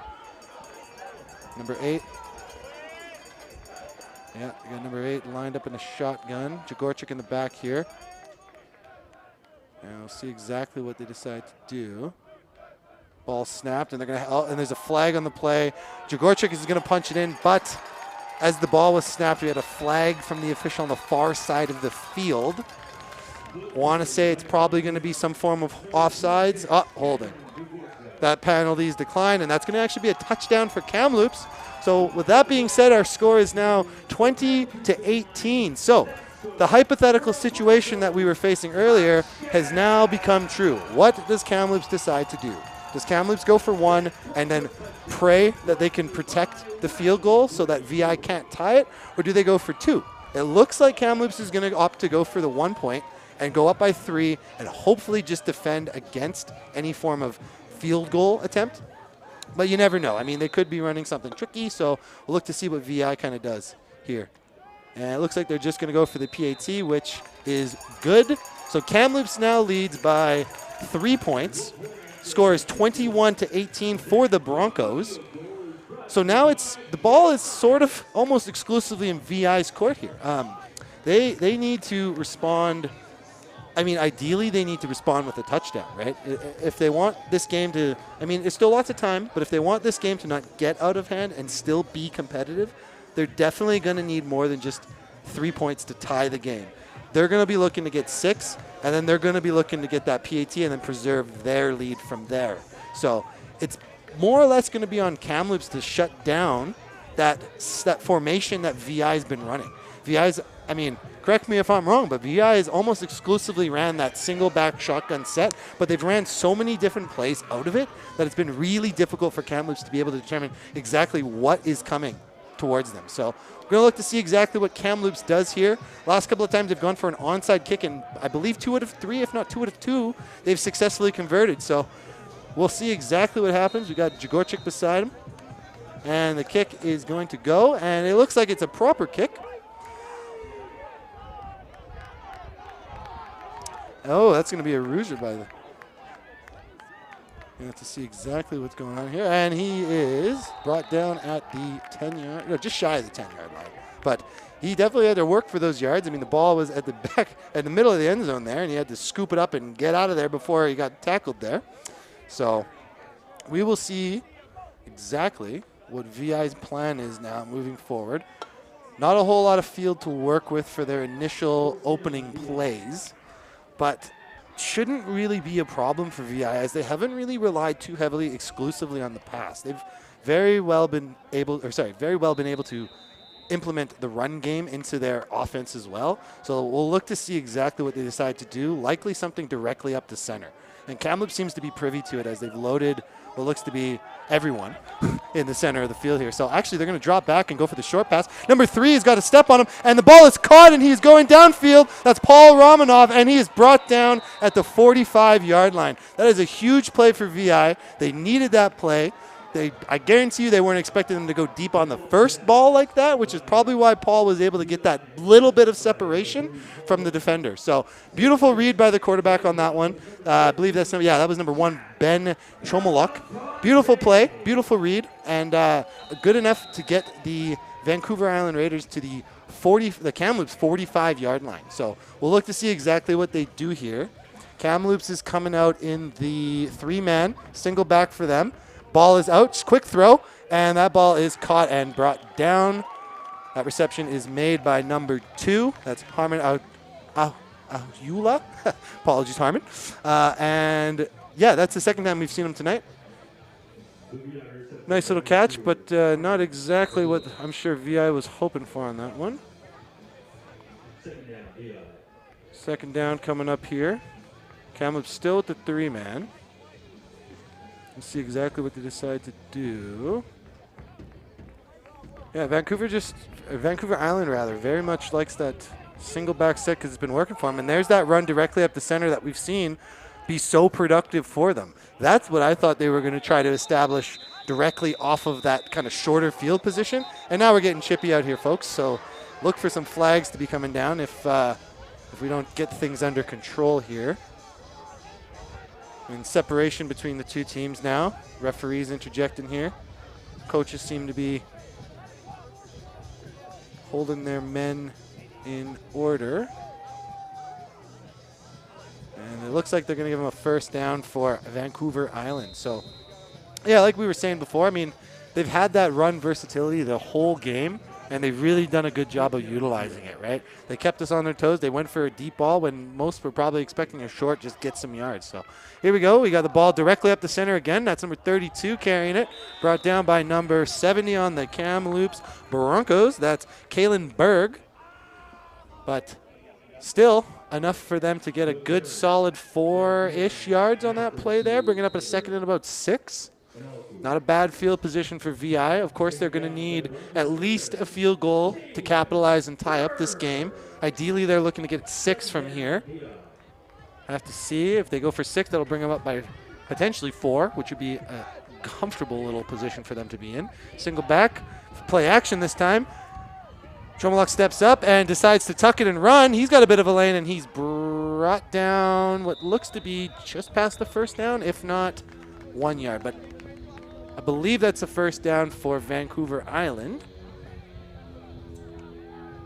Ben Chomoluk decides to step up and just tuck it so he can get those guaranteed yards. You can see him looking downfield, trying to make his reads, but pressure kind of got to him soon that he had to step up. And, I mean, typically if you're only taking a one-step drop and then you're having to step up, you're essentially back on the line anyways. So making the decision to just tuck it and get the yards he could was, I mean, probably the best decision he could have made. So good for him.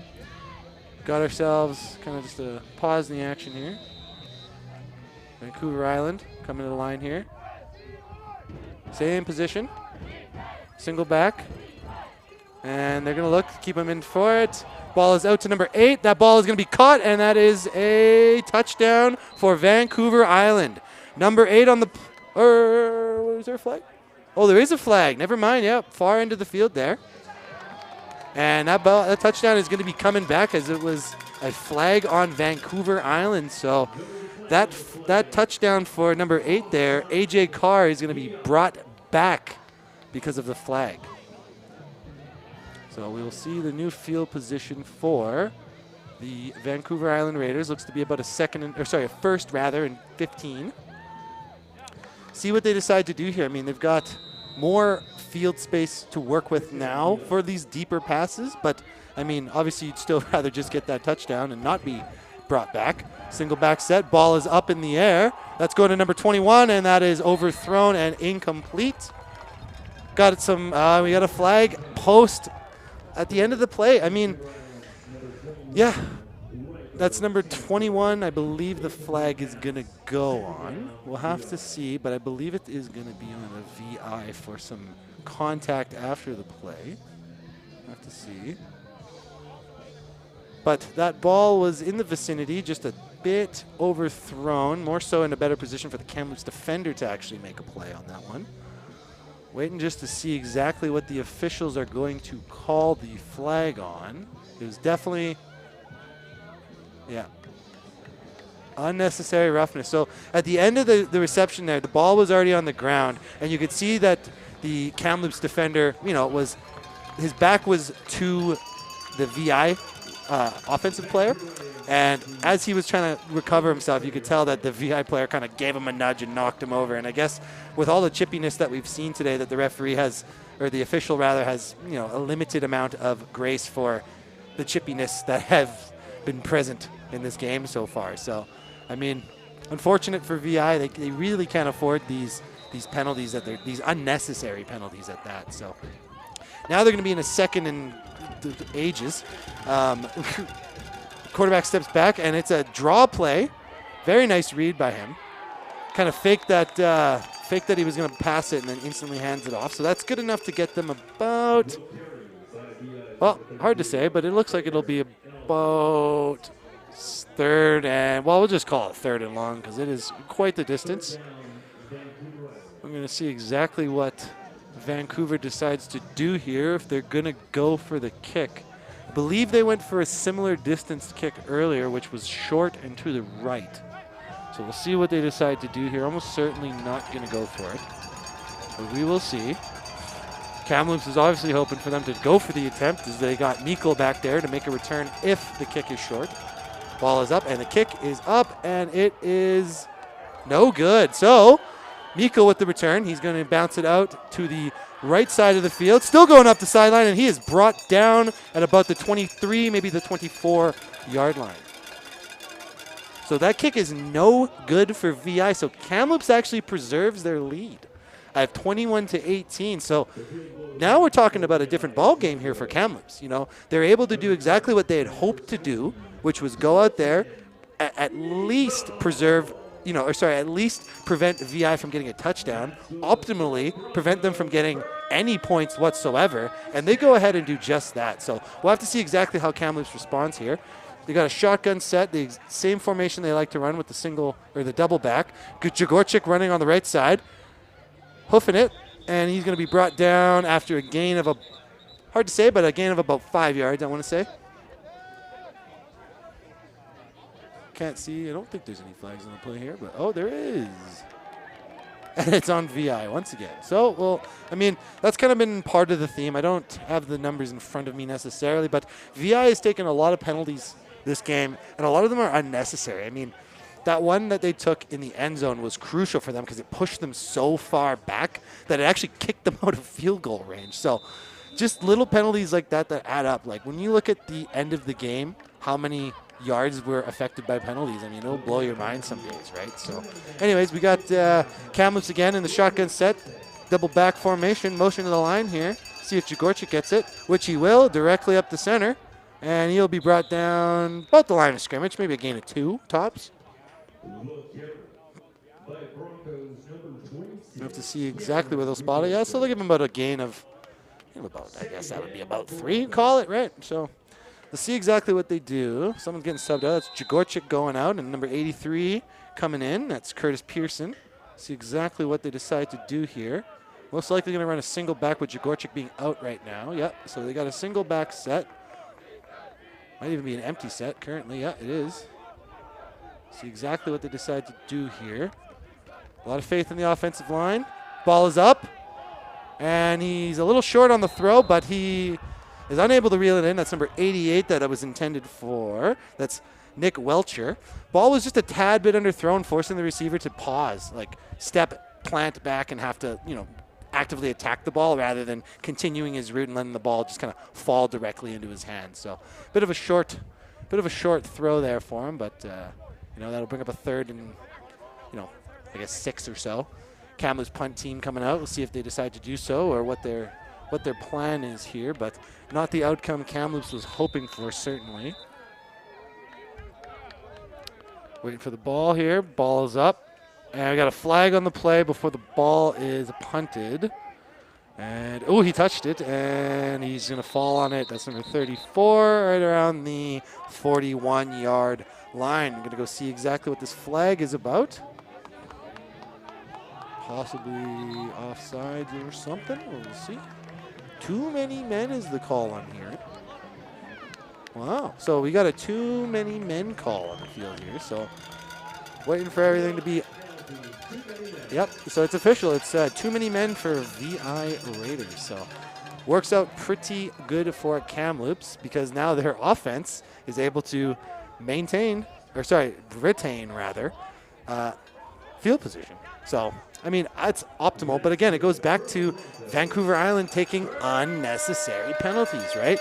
12 men or 13 men on the field is just unnecessary. You don't need to make that mistake at this level of football. So we'll see exactly what they decide to do here. I mean, they've got to be kicking themselves about that one. Kamloops in the single back. Jagorchik going out the... Oh, no, that was a fake. Beautiful. Tries to hurdle. Risque. And it'll get him about 8 yards. I'm sure coach is a little bit stressed out after seeing his quarterback try to hurdle someone standing upright. A little risky, but hey, it worked out for him there. That's Tayan Lloyd with the carry. See exactly what Kamloops wants to do here. I'm going to line up again in that double back set. Jagorchik back out there alongside number 24. That's Aiden Kwang. And that's going to be a handoff directly. Oh, no, that's going to be a quarterback keeper directly up to center. So that is going to be enough to convert for a first down for the Kamloops Broncos.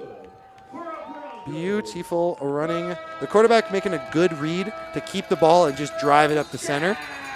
I mean, this is definitely a quarterback that's not scared of contact, as we've watched him hurdle a standing man. So he's not too concerned about tucking the ball and running when need be. Empty back set.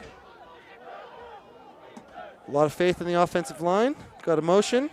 And it looks like it'll be a quarterback keeper. Perfect. Beautiful read by Lloyd there. And he's still going down the field. He's down to the 20.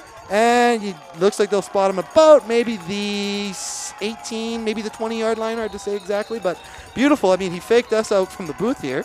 Looked like he was going to go for the sweep option, which got swallowed up by the lineman that sniffed that out almost instantaneously. But, again, Tayan Lloyd being able to make a fast, efficient read and being able to get that ball downfield fast. So full credit to him. Looks like we got a injured Vancouver Island Raider down on the field here as the training staff makes their way out.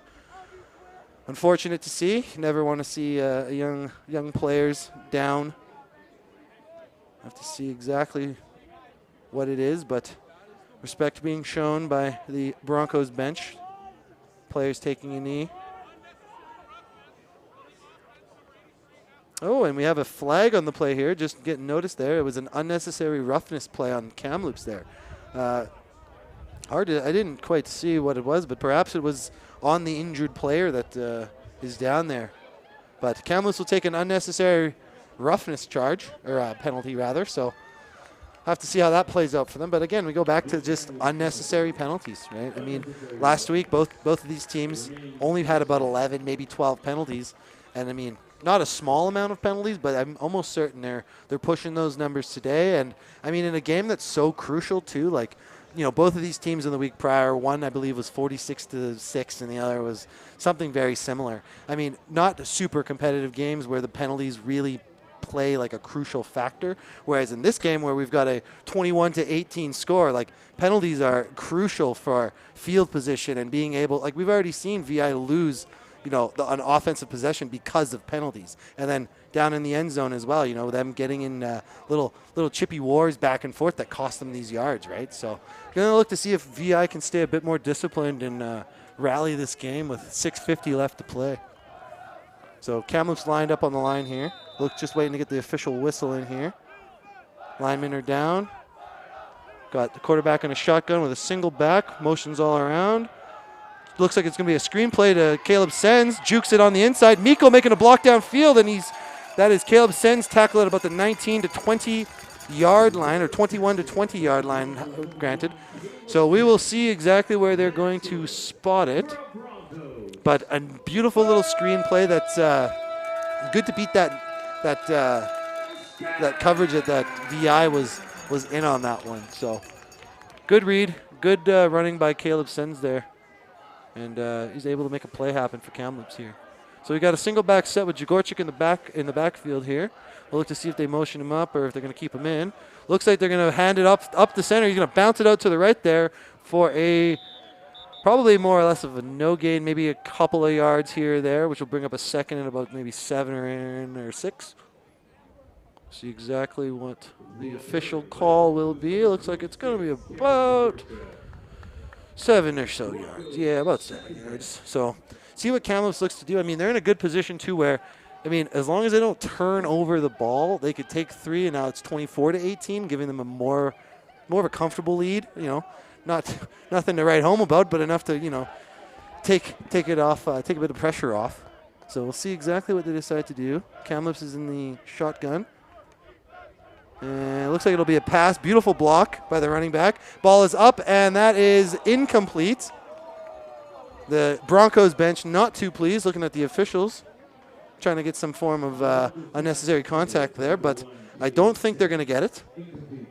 That was a beautiful block, though, by, I believe that was number 24 on the Broncos. Yeah, that's Aiden Quang. I mean, last second there you could see that there was a VI Raider coming in hot, and Quang was able to pick it up and able to make it so that Lloyd was able to actually find his, well, not find his target, but try to at least find his target downfield in the end zone there. So Kamloops looks like they're going to do exactly what we had kind of expected them to go for the 3 and, you know, hopefully be up 24-18 with about 5 minutes left to play. That kick is up, and that kick is good. So now our official score on the game here is 24-18 for the Kamloops Broncos. Good solid drive by them. I mean, again, at this stage of the game, all you're really looking to do is just take your points, right? Take your points, take your points, take your points. Simply because, you know, now Kamloops has taken 2 field goals. If they had opted to go for it and didn't get it both of those times, well, now we're looking at a different game. So the fact that Kamloops took the conservative approach, took the points when they could take the points, and now they're up, you know, not a comfortable number, but they're up, you know, 6. So provided VI doesn't drive down the field here, score a touchdown and a PAT, it's looking pretty solid for the Broncos here. All they really have to do is stop maybe 1, 2, 3 at tops drives by the VI Raiders, and they might be looking to secure their first win of the season here. So VI coming out. Looks like they got the single back set once again. Favorite position. Kamloops in the 3-man. Run directly up the center. Got blockers for days, and that will give him about 6 or 7 yards on the carry there. So if VI can just simply march down, take as much time as they can, and efficiently put the ball in the end zone, I mean, they're looking like they could just squeak by with winning by 1 if they take all the time and drive down into that end zone and score, right? Hard to say, but that's obviously the plan for VI, I'm sure, is they're going to try to run this clock out. So even if they do score, they have minimal time for the Broncos to respond. So single back set here. Going to see exactly, and they are going to play action it. Ball is out, and that is incomplete, possibly tipped. Hard to say, maybe just a low throw, but that ball lands in the middle of the field with nobody but a Bronco around it. So that will bring up third and relatively short, about maybe 3 yards on the play here. You got to think that VI is going to go for it. They almost certainly have to because, I mean, they're down by 6 to tie it, 7 to win it. So they're very much going to need, very much going to need to get this, or sorry, convert rather, this third down here. So coming out much of the same. Kamloops is going to stack the box because they're anticipating a run. Single back set. And it's going to be a short pass most likely. Ball is up. He's got his man beat, and that ball is caught by number 34. That is a catch by number 34, Matthew O'Shaughnessy. So beautiful catch. He had a step on his receiver. He didn't quit running his route. So by the time the ball, which was perfectly placed, by the way, reached to where the ball was supposed to be, he was able to catch it in stride and go out of bounds at that moment. So beautiful play by him. That's exactly what VI was hoping for, to be able to convert that, because if they didn't, they'd be looking at a different game right now. So VI's coming out again. Single back set. See exactly what they do. They got a motion on the receiver. And it looks like it'll be a pass. They keep it in the back to block. That ball is deflected by Kamloops, number 32 in the premises right there. He was hawking that the whole time. That's Keegan Curtis. Unfortunately, it looks as if we have another downed VI Raider here as the training staff makes their way to the field. So we will take a quick break in the action here to ensure that player is all right, which it appears as if he is. He's up on his feet there and making his way to the sideline. So good play by him, or good play by Kamloops rather, to be able to deflect that ball. And we're happy to see that VI is able to walk off the field on his own 2 legs. So gotta love to see it. I believe that's number 3 there that took a knee. That's Paul Romanoff. We've called him a couple of times. From the booth here, it looks like they're just kind of stretching out his calf, so maybe got some cramping going on, but we'll fill you in later on as it goes. So we've got a single back set again, shotgun, motion from the receivers. Ball is going to be thrown short. Number 34, ball is caught, and he will be stopped, not fully dragged down, but stopped somewhere short. That's, again, number 34, Matthew O'Shaughnessy. So the back-to-back plays where we've seen him make crucial plays for Vancouver Island, I should say. So we will see what their plan is. I mean, VI's done a good job on this drive, kind of mixing in the run. Again, you don't want to just strictly run, because then you can have, Kamloops can just commit to the run. If they see that you're just running and you've had no success with the pass, Kamloops can stack the box, send blitzes, do whatever they got to do to shut down that run, because Vancouver Island has only, more or less, only ran up the middle or bounced it out after they decided to run it up the middle following the blockers. So we'll see exactly what VI wants to do here. Recently, they seem to be going towards that kind of the passing game, not the short passing game either. I mean, that 2 plays ago they went long, and that other one there they went, wouldn't say long, but certainly, you know, a medium, not a short pass to say the least. So looks like the offense is going to be sticking out there. I mean, again, they kind of need to convert this third down here. Looks like about 3rd and 4. See exactly what they're going to do. They got a empty backfield here. 5 blockers, 5 linemen, I should say, but empty backfield here. Takes a 2-step drop, and then he's going to step up. We're going to see if he is able to convert, and it looks like he's almost certainly going to be able to. Forward progress will give him, ooh, it might be really close, but I want to say it looks like he may have got it. But yeah, he did. So that will be enough to give Vancouver Island a new set of downs. 3-minute warning, okay. So we got a 3-minute warning here, folks. Coming up close to the end of the game here. Every second is going to matter, as we have got a 6-point to tie it, 7-point to win it for Vancouver Island, with Vancouver Island being in the Kamloops Broncos, well, not quite, but very close to their red zone. So we'll see exactly what they want to do here. Looks like we've got them up in their traditional single back set, which they're going to run it directly up the center. Power run right up the middle. They've had nothing but success with that all game. So that'll be good enough for about 5 yards, which is exactly 6 yards, 7 yards. I mean, it's exactly what you want if you're VI. You want to just be able to run that ball, get your 5, 6, 7 yards, and move the chains each time, right? Run the clock down and just, do what you got to do. It looks like they're getting there. VI's momentum is looking quite well. Got a bit of a pause in the action here. 2 officials chatting it up, discussing some things. All right, and it looks like we're good for now. Back referee just hoofing it back there. All right, and VI Raiders, okay, we've got them again. I mean, broken record, but they're in that shotgun single back set. Motion from the receiver, and a run directly up the center once again, and it looks like it's actually going to go to the 2-yard line. So VI is very close to scoring. 2 minutes and 30 seconds left to play.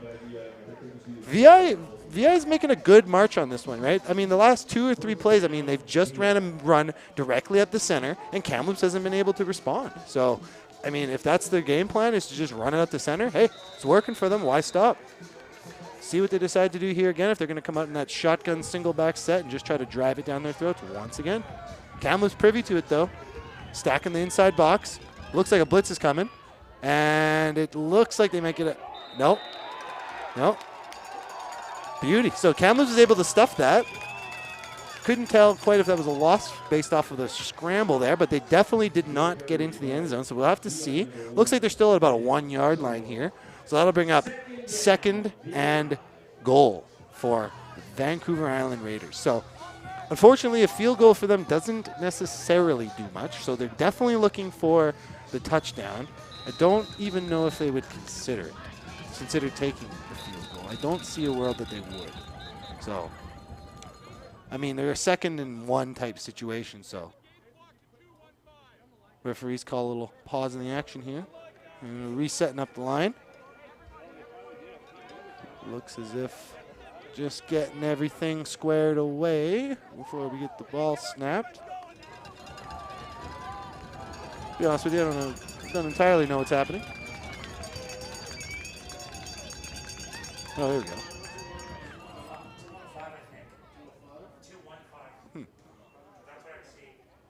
2:15. Oh, the game clock. Okay, so that's the issue that we're having here, folks, is the game clock is at 2:09, and the referees are asking them to be put to 2:15. So sorry for the delay in that. Now we've got the game clock correct. We'll resume the action. Quarterback's under center. Last time we saw QB sneak, and that's exactly what we'll see this time, and that is good for a Vancouver Island touchdown. So now we've got ourselves. They're down by 1. Oh, no, they have tied the game. If they choose to go for the 1 point, they're up by 1, and 2, obviously they're up by 2. Likely they're just going to go for the PAT. But we'll have to see exactly what they decide to do. Raiders look like they're lining up. Yep, lining up for just a regular PAT, hopefully. See what they decide. But, I mean, 2 points is no different than 1 point in this, so we'll see exactly what they decide to do. Ball is up, and that is good.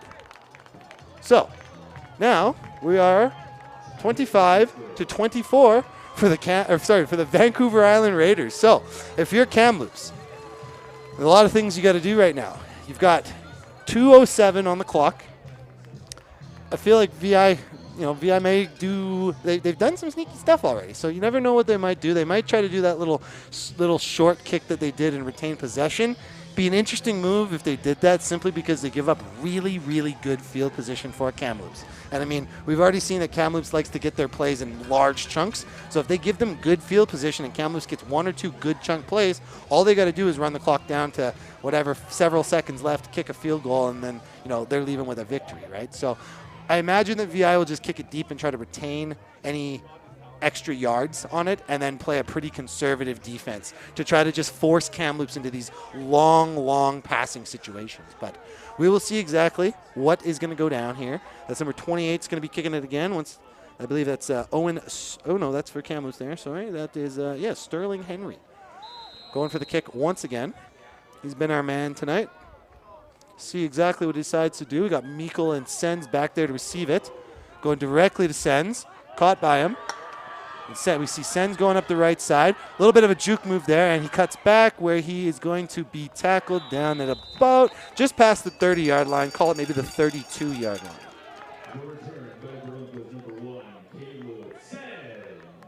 Yeah, Caleb Sens with the return. Looks like, yeah, so he's going to get about the 32-yard line there. So if you're Kamloops, you got to be somewhat efficient with your time, right? I mean, you've got 1:59 on the clock. You're down by 1. You don't need a touchdown. You just need field position. That's the only thing you're looking for at this point, is to get downfield to a comfortable field goal position and just kick it through and call it a game. So look for Kamloops to do nothing flashy here. Empty backfield, shotgun set, sweep, and it's actually going to be handed off to Sens, who's going to bounce it outside. Got a bit of room to run, and he cuts it back to the center, brought down just shy of the 50-yard line. Call it maybe the 47, 46, somewhere in there. So that's good enough for Kamloops to convert a first down. So that's exactly kind of what we were talking about for Kamloops. We wanted to see them be efficient with their time and make big plays out of that. Got empty set here. And it's going to be a hand up. Oh, no, it's a pass directly to the center. That's caught by number 88. He's running, and he's brought down at about the, fumble too. Just have to see who's got the fumble. Number 88 makes the catch there. It's Nick Welcher. But we'll see if he was able to retain possession.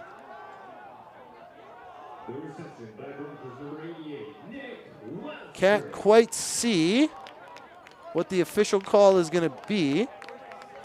That's Broncos ball. So the Broncos are in great field position now. 1 minute and 35 left to play.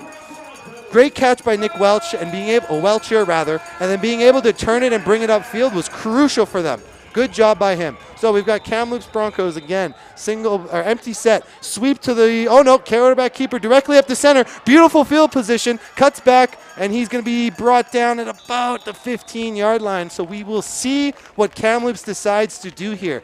Almost certainly in great field position to kick a field goal. Let's see if they decide to play it conservatively or if they decide to risk it and try to get a touchdown. Personally, I see no reason for them to do so. I mean, just play conservative and kick the field goal, and you guys are walking out of here with your first win in the season. So quarterback drops back, and that looks like it's going to be another keeper for him. And doesn't get as much this time, but hey, doesn't lose yards and still decent field position for that kick. I mean, at this point, you're looking at what, second down and maybe 7 or so. Maybe you spend the second down just trying to center yourself for your third down field goal attempt. But we'll see exactly what they decide to do. They're not in bad position at all to kick the field goal when the time comes, provided there's no fumble or interception or nothing. Empty set again, so it looks like it'll be some sweep or something. Option play. Pass on this one. Ball is caught, and a beautiful, and a flag. A flag on the play. We'll see exactly, but that is a beautiful catch and gives them almost a shoe-in field position to chip that field goal in if they decide to do so. We'll see what the flag on the play is here. Could negate all the progress the Broncos had just made. We'll see. Not entirely sure the call quite yet. Still being discussed as it seems. Oh, a measurement. They're looking for a measurement currently. Yeah, there's definitely a flag on the play here, but they're motioning for a measurement. Still waiting to see exactly what the flag was thrown for. If I'm not mistaken, it was thrown almost instantaneously, suggesting some form of offside or something. But it's interesting that they decide to bring the measurement out even before they let us know what it is. So that's going to be short. Oh, no, that's a first down. Oh, wow, okay. So with 54 seconds left, it appears as if Kamloops is going to secure a first down. So now we'll see exactly what Kamloops decides to do. Do they opt to run it? I mean, they're in great field position. Unless they punch the ball in for a touchdown, that's obviously the best case scenario. But really, all they really got to do is just play conservatively and kick the ball. And if they kick the ball through the uprights, I mean, that's them walking away with their first victory of the year. And I'm sure that'll be a great feeling for the coaching staff and the players, to get one under your belt. was a second down. We're still ironing out the details here, folks, but I don't know exactly what the measurement was for, but okay, so the call here is apparently offensive pass interference on Kamloops. So we'll see what they're going to do here. The referee's kind of just getting the spot of the ball. He's walking it back a bit, so see exactly where they decide to place it. Might be on the, looks like it's going to be at about the 27, no, 28 maybe. Second and 28. Oh, sorry, second and, yeah. Second and, oh man, that's second and long. Second and very long for Kamloops. Wow, so it turns out it would be a 15-yard penalty on Kamloops for the offensive pass interference. Again, penalties is the main theme of this game. A lot of chippiness, a lot of just aggression being taken out at the unnecessary time. So single back set. We're going to see him go again. Screen pass to and he drops it. But that was a screen pass to Caleb Sens there. Would have had a bit. Oh, and we've got another flag on the play. We'll have to see if it's on Vancouver Island or if it's going to be on Kamloops. I mean, if it's on Kamloops, they're really pushing the kicking distance now with 53 seconds to play and second and forever. So we'll have to see exactly who the penalty's on. Unnecessary roughness on first down for Yep, so that'll be a first down for Kamloops. That's unnecessary roughness on Vancouver Island. So again, like we're a broken record, like we've been talking about, Vancouver Island has taken so many unnecessary penalties that when they go into film on Monday or Tuesday or whenever they decide to do it, they're going to have to take these penalties into account. It's not just 1 or 2 or 3 offensive holds, defensive holds, unnecessary roughnesses, nothing. It's several penalties spanning multitudes of different rule infractions. So we'll have to see exactly what the VI Raiders coaching staff will do to address this in film. So we've got the Broncos back, double backs in there. Shotgun set, motion to the line once again. Looks like it's going to be a run to the right side here, cuts it in, and Jagorchik is going to get within the 5-yard line. Well, that may have been, I'm hearing that was number 34. See exactly how VI is going to line up for this one. Looks like it's going to be, yeah, VI is coming in that 4-man set again. Kamloops in their second half traditional set that they've ran. Motion again, number 24. That means Jagorchik's in the back. Sweep, and he's going to bounce it out. Ball is thrown, and it is caught by Caleb Sens. Touchdown for Kamloops. That is a crucial play for them with 34 seconds left. Kamloops Broncos with the touchdown. Caleb Sens with the reception, doesn't drop it this time, makes it up to Lloyd, and that puts us at 30-25, 31-25, barring the extra point.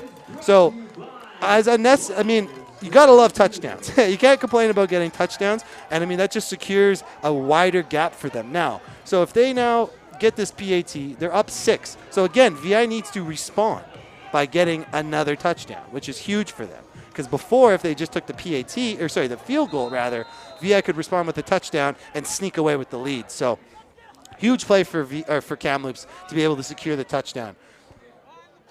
And ball snapped, kick is up, and the kick is a good. So, that officially puts us up at 31-25 for the Kamloops Broncos. Exciting times for the Broncos fans here today, as it appears as if Kamloops is in a great position to potentially secure their first victory of the season.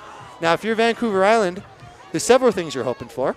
You're hoping for some form of interception, fumble, a muffed kick of some variety, because they very much need to get the ball back fast and drive down the field, not get a field goal, but get a touchdown and the PAT. So, a little break in the action. It looks like we got a little timeout being called here as the coaches step onto the field and convene with the boys, chat them up a little bit, and give them a game plan. Seems as if VI's kind of got a bit of their game plan already figured out. See, coaches are leaving there. And see exactly what they want to do here. It's a game of strategy at this point. I mean, The clock is actively an enemy of VI, or Vancouver Island rather, so after to see what Kamloops decides to do, whether they decide to boot it deep and just, give them minimal field position, or what they're going to do. I mean, maybe they don't even give them a chance to return it. They kick it far deep and let it roll out. Who knows, right? So we'll see what they decide to do. Looks like number 38 is going to take the kick. And he chooses to kick it directly at number 34, who makes the catch. And looks like he's going to reverse sweep it to his boy here. Nope. Continues to keep it. Gets bounced back. Number 31 in hot pursuit, and he is pushed out of bounds. And there is a late flag and a late hit. Someone's laid out on the track there. This game has turned into a brutal fest of just late hits and unnecessary calls. We'd never like to see it in a football game, but unfortunately, it's all too common as emotions start to fly when games are this close. But we'll have to see. I'm assuming the flag, it's a late hit almost certainly on Kamloops because the flag came out as soon as the hit was made. I mean, I'm assuming we can't quite see from here, but I imagine that the fellow was already out of bounds and was actively working his way to slowing down when he got hit. Therefore, the referee calls the unnecessary roughness flag. That's the speculation currently. We'll wait for the official decision. Looks like it. So we got referee marching the ball forward. And that's going to be placed down at about, can't quite see, but somewhere in about the 43-yard line, 42, somewhere in there. So, shotgun, single back for Vancouver Island. See what they do. Kamloops in the three-man set, protected the pass for Shurkin. And it's quick screen play here. A little bit of space for him, a lot of space for him, and he's pushed out of bounds by the Kamloops Bronco number 3. That is Abe Fimo, or Fimbo rather. Let's see, waiting for the call here. Ball is thrown to the official. Got 19 seconds left on the game clock, so if you're VI, you are looking to be efficient with your time. Don't have a whole lot of room to work with. I mean, you're almost at center field. You might have enough time to slang one deep. And, if you run one of those seam routes that you had success with before, perhaps. But rolls out to his right. Ball is out. And that is going to hit the ground. Incomplete. No catch. Bringing up a 2nd and 10 type situation with 12 seconds left on the clock. I have to see what VI wants to do here, whether they come out in an empty back set and run kind of like a streaks go route type situation, or if they've got some deep outs planned or what. But we're about to find out. Looks like Kamloops is fully expecting the pass. Almost, I mean, it makes sense. They have 12 seconds and have to go about 50 yards, so we'll see what they do. Vancouver Island coming out again in that single back. And Kamloops responding with a 3-man. Looks like it'll be a sweep to the outside. Oh, and a pass. That's going to be dropped by number 2. So Vancouver decides to do a tricky little play. They do like a sweep over to number 3, I think it was. That's Paul Romanoff, who we saw earlier get injured, which we speculated was just kind of a muscle cramp as we saw him stretching out on the side there. But Paul Romanoff gets the handoff and then makes the throw to number 2. That's Harmon Ajua. But unfortunately, he was unable to make the catch, and that will bring up a 3rd and long type situation. 5 seconds left to play, and we have a timeout by Vancouver Island. So almost certainly the coach is going to go in there and explain to them what they need to do right now, which is, they need a touchdown. Simply put, I imagine they'll probably come out in an empty set and just look to get as many guys downfield as possible attacking that end zone, because they probably have enough time. They're on 3rd down, so they only have one more play. It's kind of a do-or-die situation for VI, so if they're able to slang the ball deep and maybe get 1 or 2 broken tackles, they might be able to sneak it in there, but at that point, they're still relying heavily on chance and fate at that point. So we'll see what they decide to do. Got the quarterback back out here. That's Ben Chomolok. Had a good game so far. See if he can secure the first victory of the year for Vancouver Island. Otherwise, it appears as if Kamloops will be the team to secure the victory tonight. Moments away from determining the final score. Shotgun set, empty backfield. Looks like we're keeping in the running back to go. Quarterback drops deep. Ball is up in the air, short, and that is it.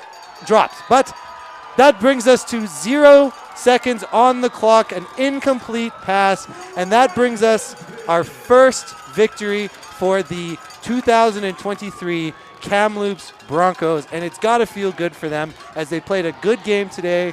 You know, it wasn't easy for them. They had to come back later in the second, I believe it was, is when they started to make their good comeback. So they've got to be thrilled that, you know, they were able to play such a solid game. I mean, they mixed in the run well. They played reasonable defense, enough to secure themselves their first victory of the year. So all in all, congratulations to the Kamloops Broncos. Vancouver Island played a solid game too. You know, a lot of their players on that team are quite skilled. I mean, their record does not indicate the level of skill that these guys have, unfortunately. I mean, the conference is just so stacked that it's a tough time to be in this conference or this league. So, again, we'd like to extend the warmest congratulations to the Kamloops Broncos on securing the first victory on the season. And once again, thank you everybody for joining us today on National Truth and Reconciliation Day here live from Kamloops, British Columbia at Hillside Stadium. My name is Kyle Nelson, and thank you very much for joining us tonight. Take care.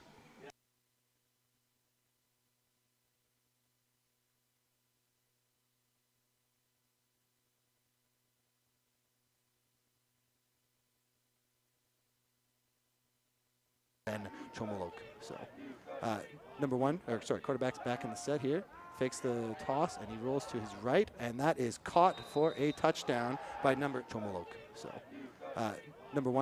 quarterback's back in the set here. Fakes the toss, and he rolls to his right, and that is caught for a touchdown by number here. And he's going to blitz and disrupt. Oof, beautiful play by the quarterback. Great read, and that caused. I mean, wow. Simply put, that was all just on the coming out again in that same set that they always do. VI in that kind of stretched four-man. See what they decide to do on the outside. They send that outside cornerback. QB reads it, steps up, gets caught. Oh, he's still up. Ball is out, and that's caught. That is caught by number 1, I believe. It's not a bad call for them. They send 5 on that one. The ball is up, and that is a touchdown for Kamloops. Beautiful. Number 1, that's Caleb Sens again with the reception, and it's not a bad call for them. They send 5 on that one. The ball is up, and that is a touchdown for Kamloops.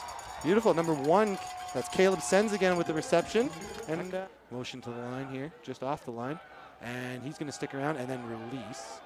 Ball is to the left side, and that will be good enough for what looks backfield single back, and he's staying into block. Ball is out directly down the seam, and that is number 3, and looks like he may get caught from behind, and he is brought down by number. Looks like they're coming up directly under center. Quarterback or running back in the back there. QB sneak directly up to center, and it looks like that will be a touchdown.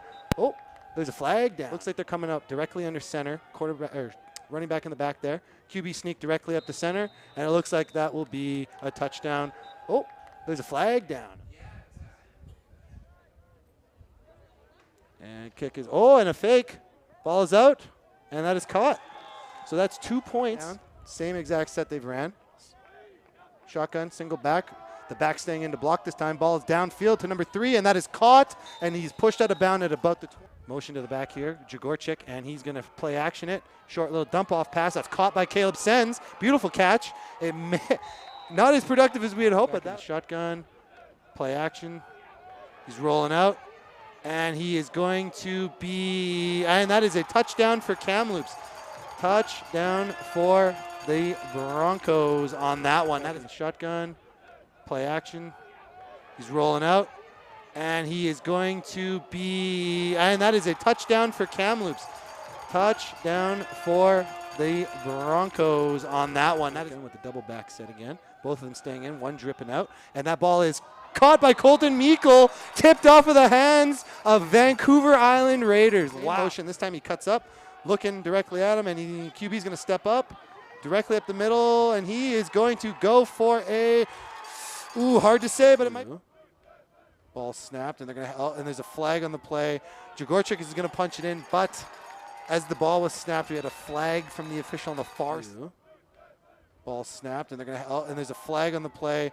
Jagorchik is going to punch it in, but as the ball was snapped, we had a flag from the official on the far in the center of the field here. So actually, they're going to drop back and go for the short pass. Number 3 has got a step on him, and the ball is caught, and he's going downfield. That's Paul Romanov, and he is brought down at the got a motion, and it looks like it'll be a quarterback keeper. Perfect, beautiful read by Lloyd there, and he's still going down the field. He's down to the 20. And he looks like they'll spot him. Quarterback in a shotgun with a single back. Motions all around.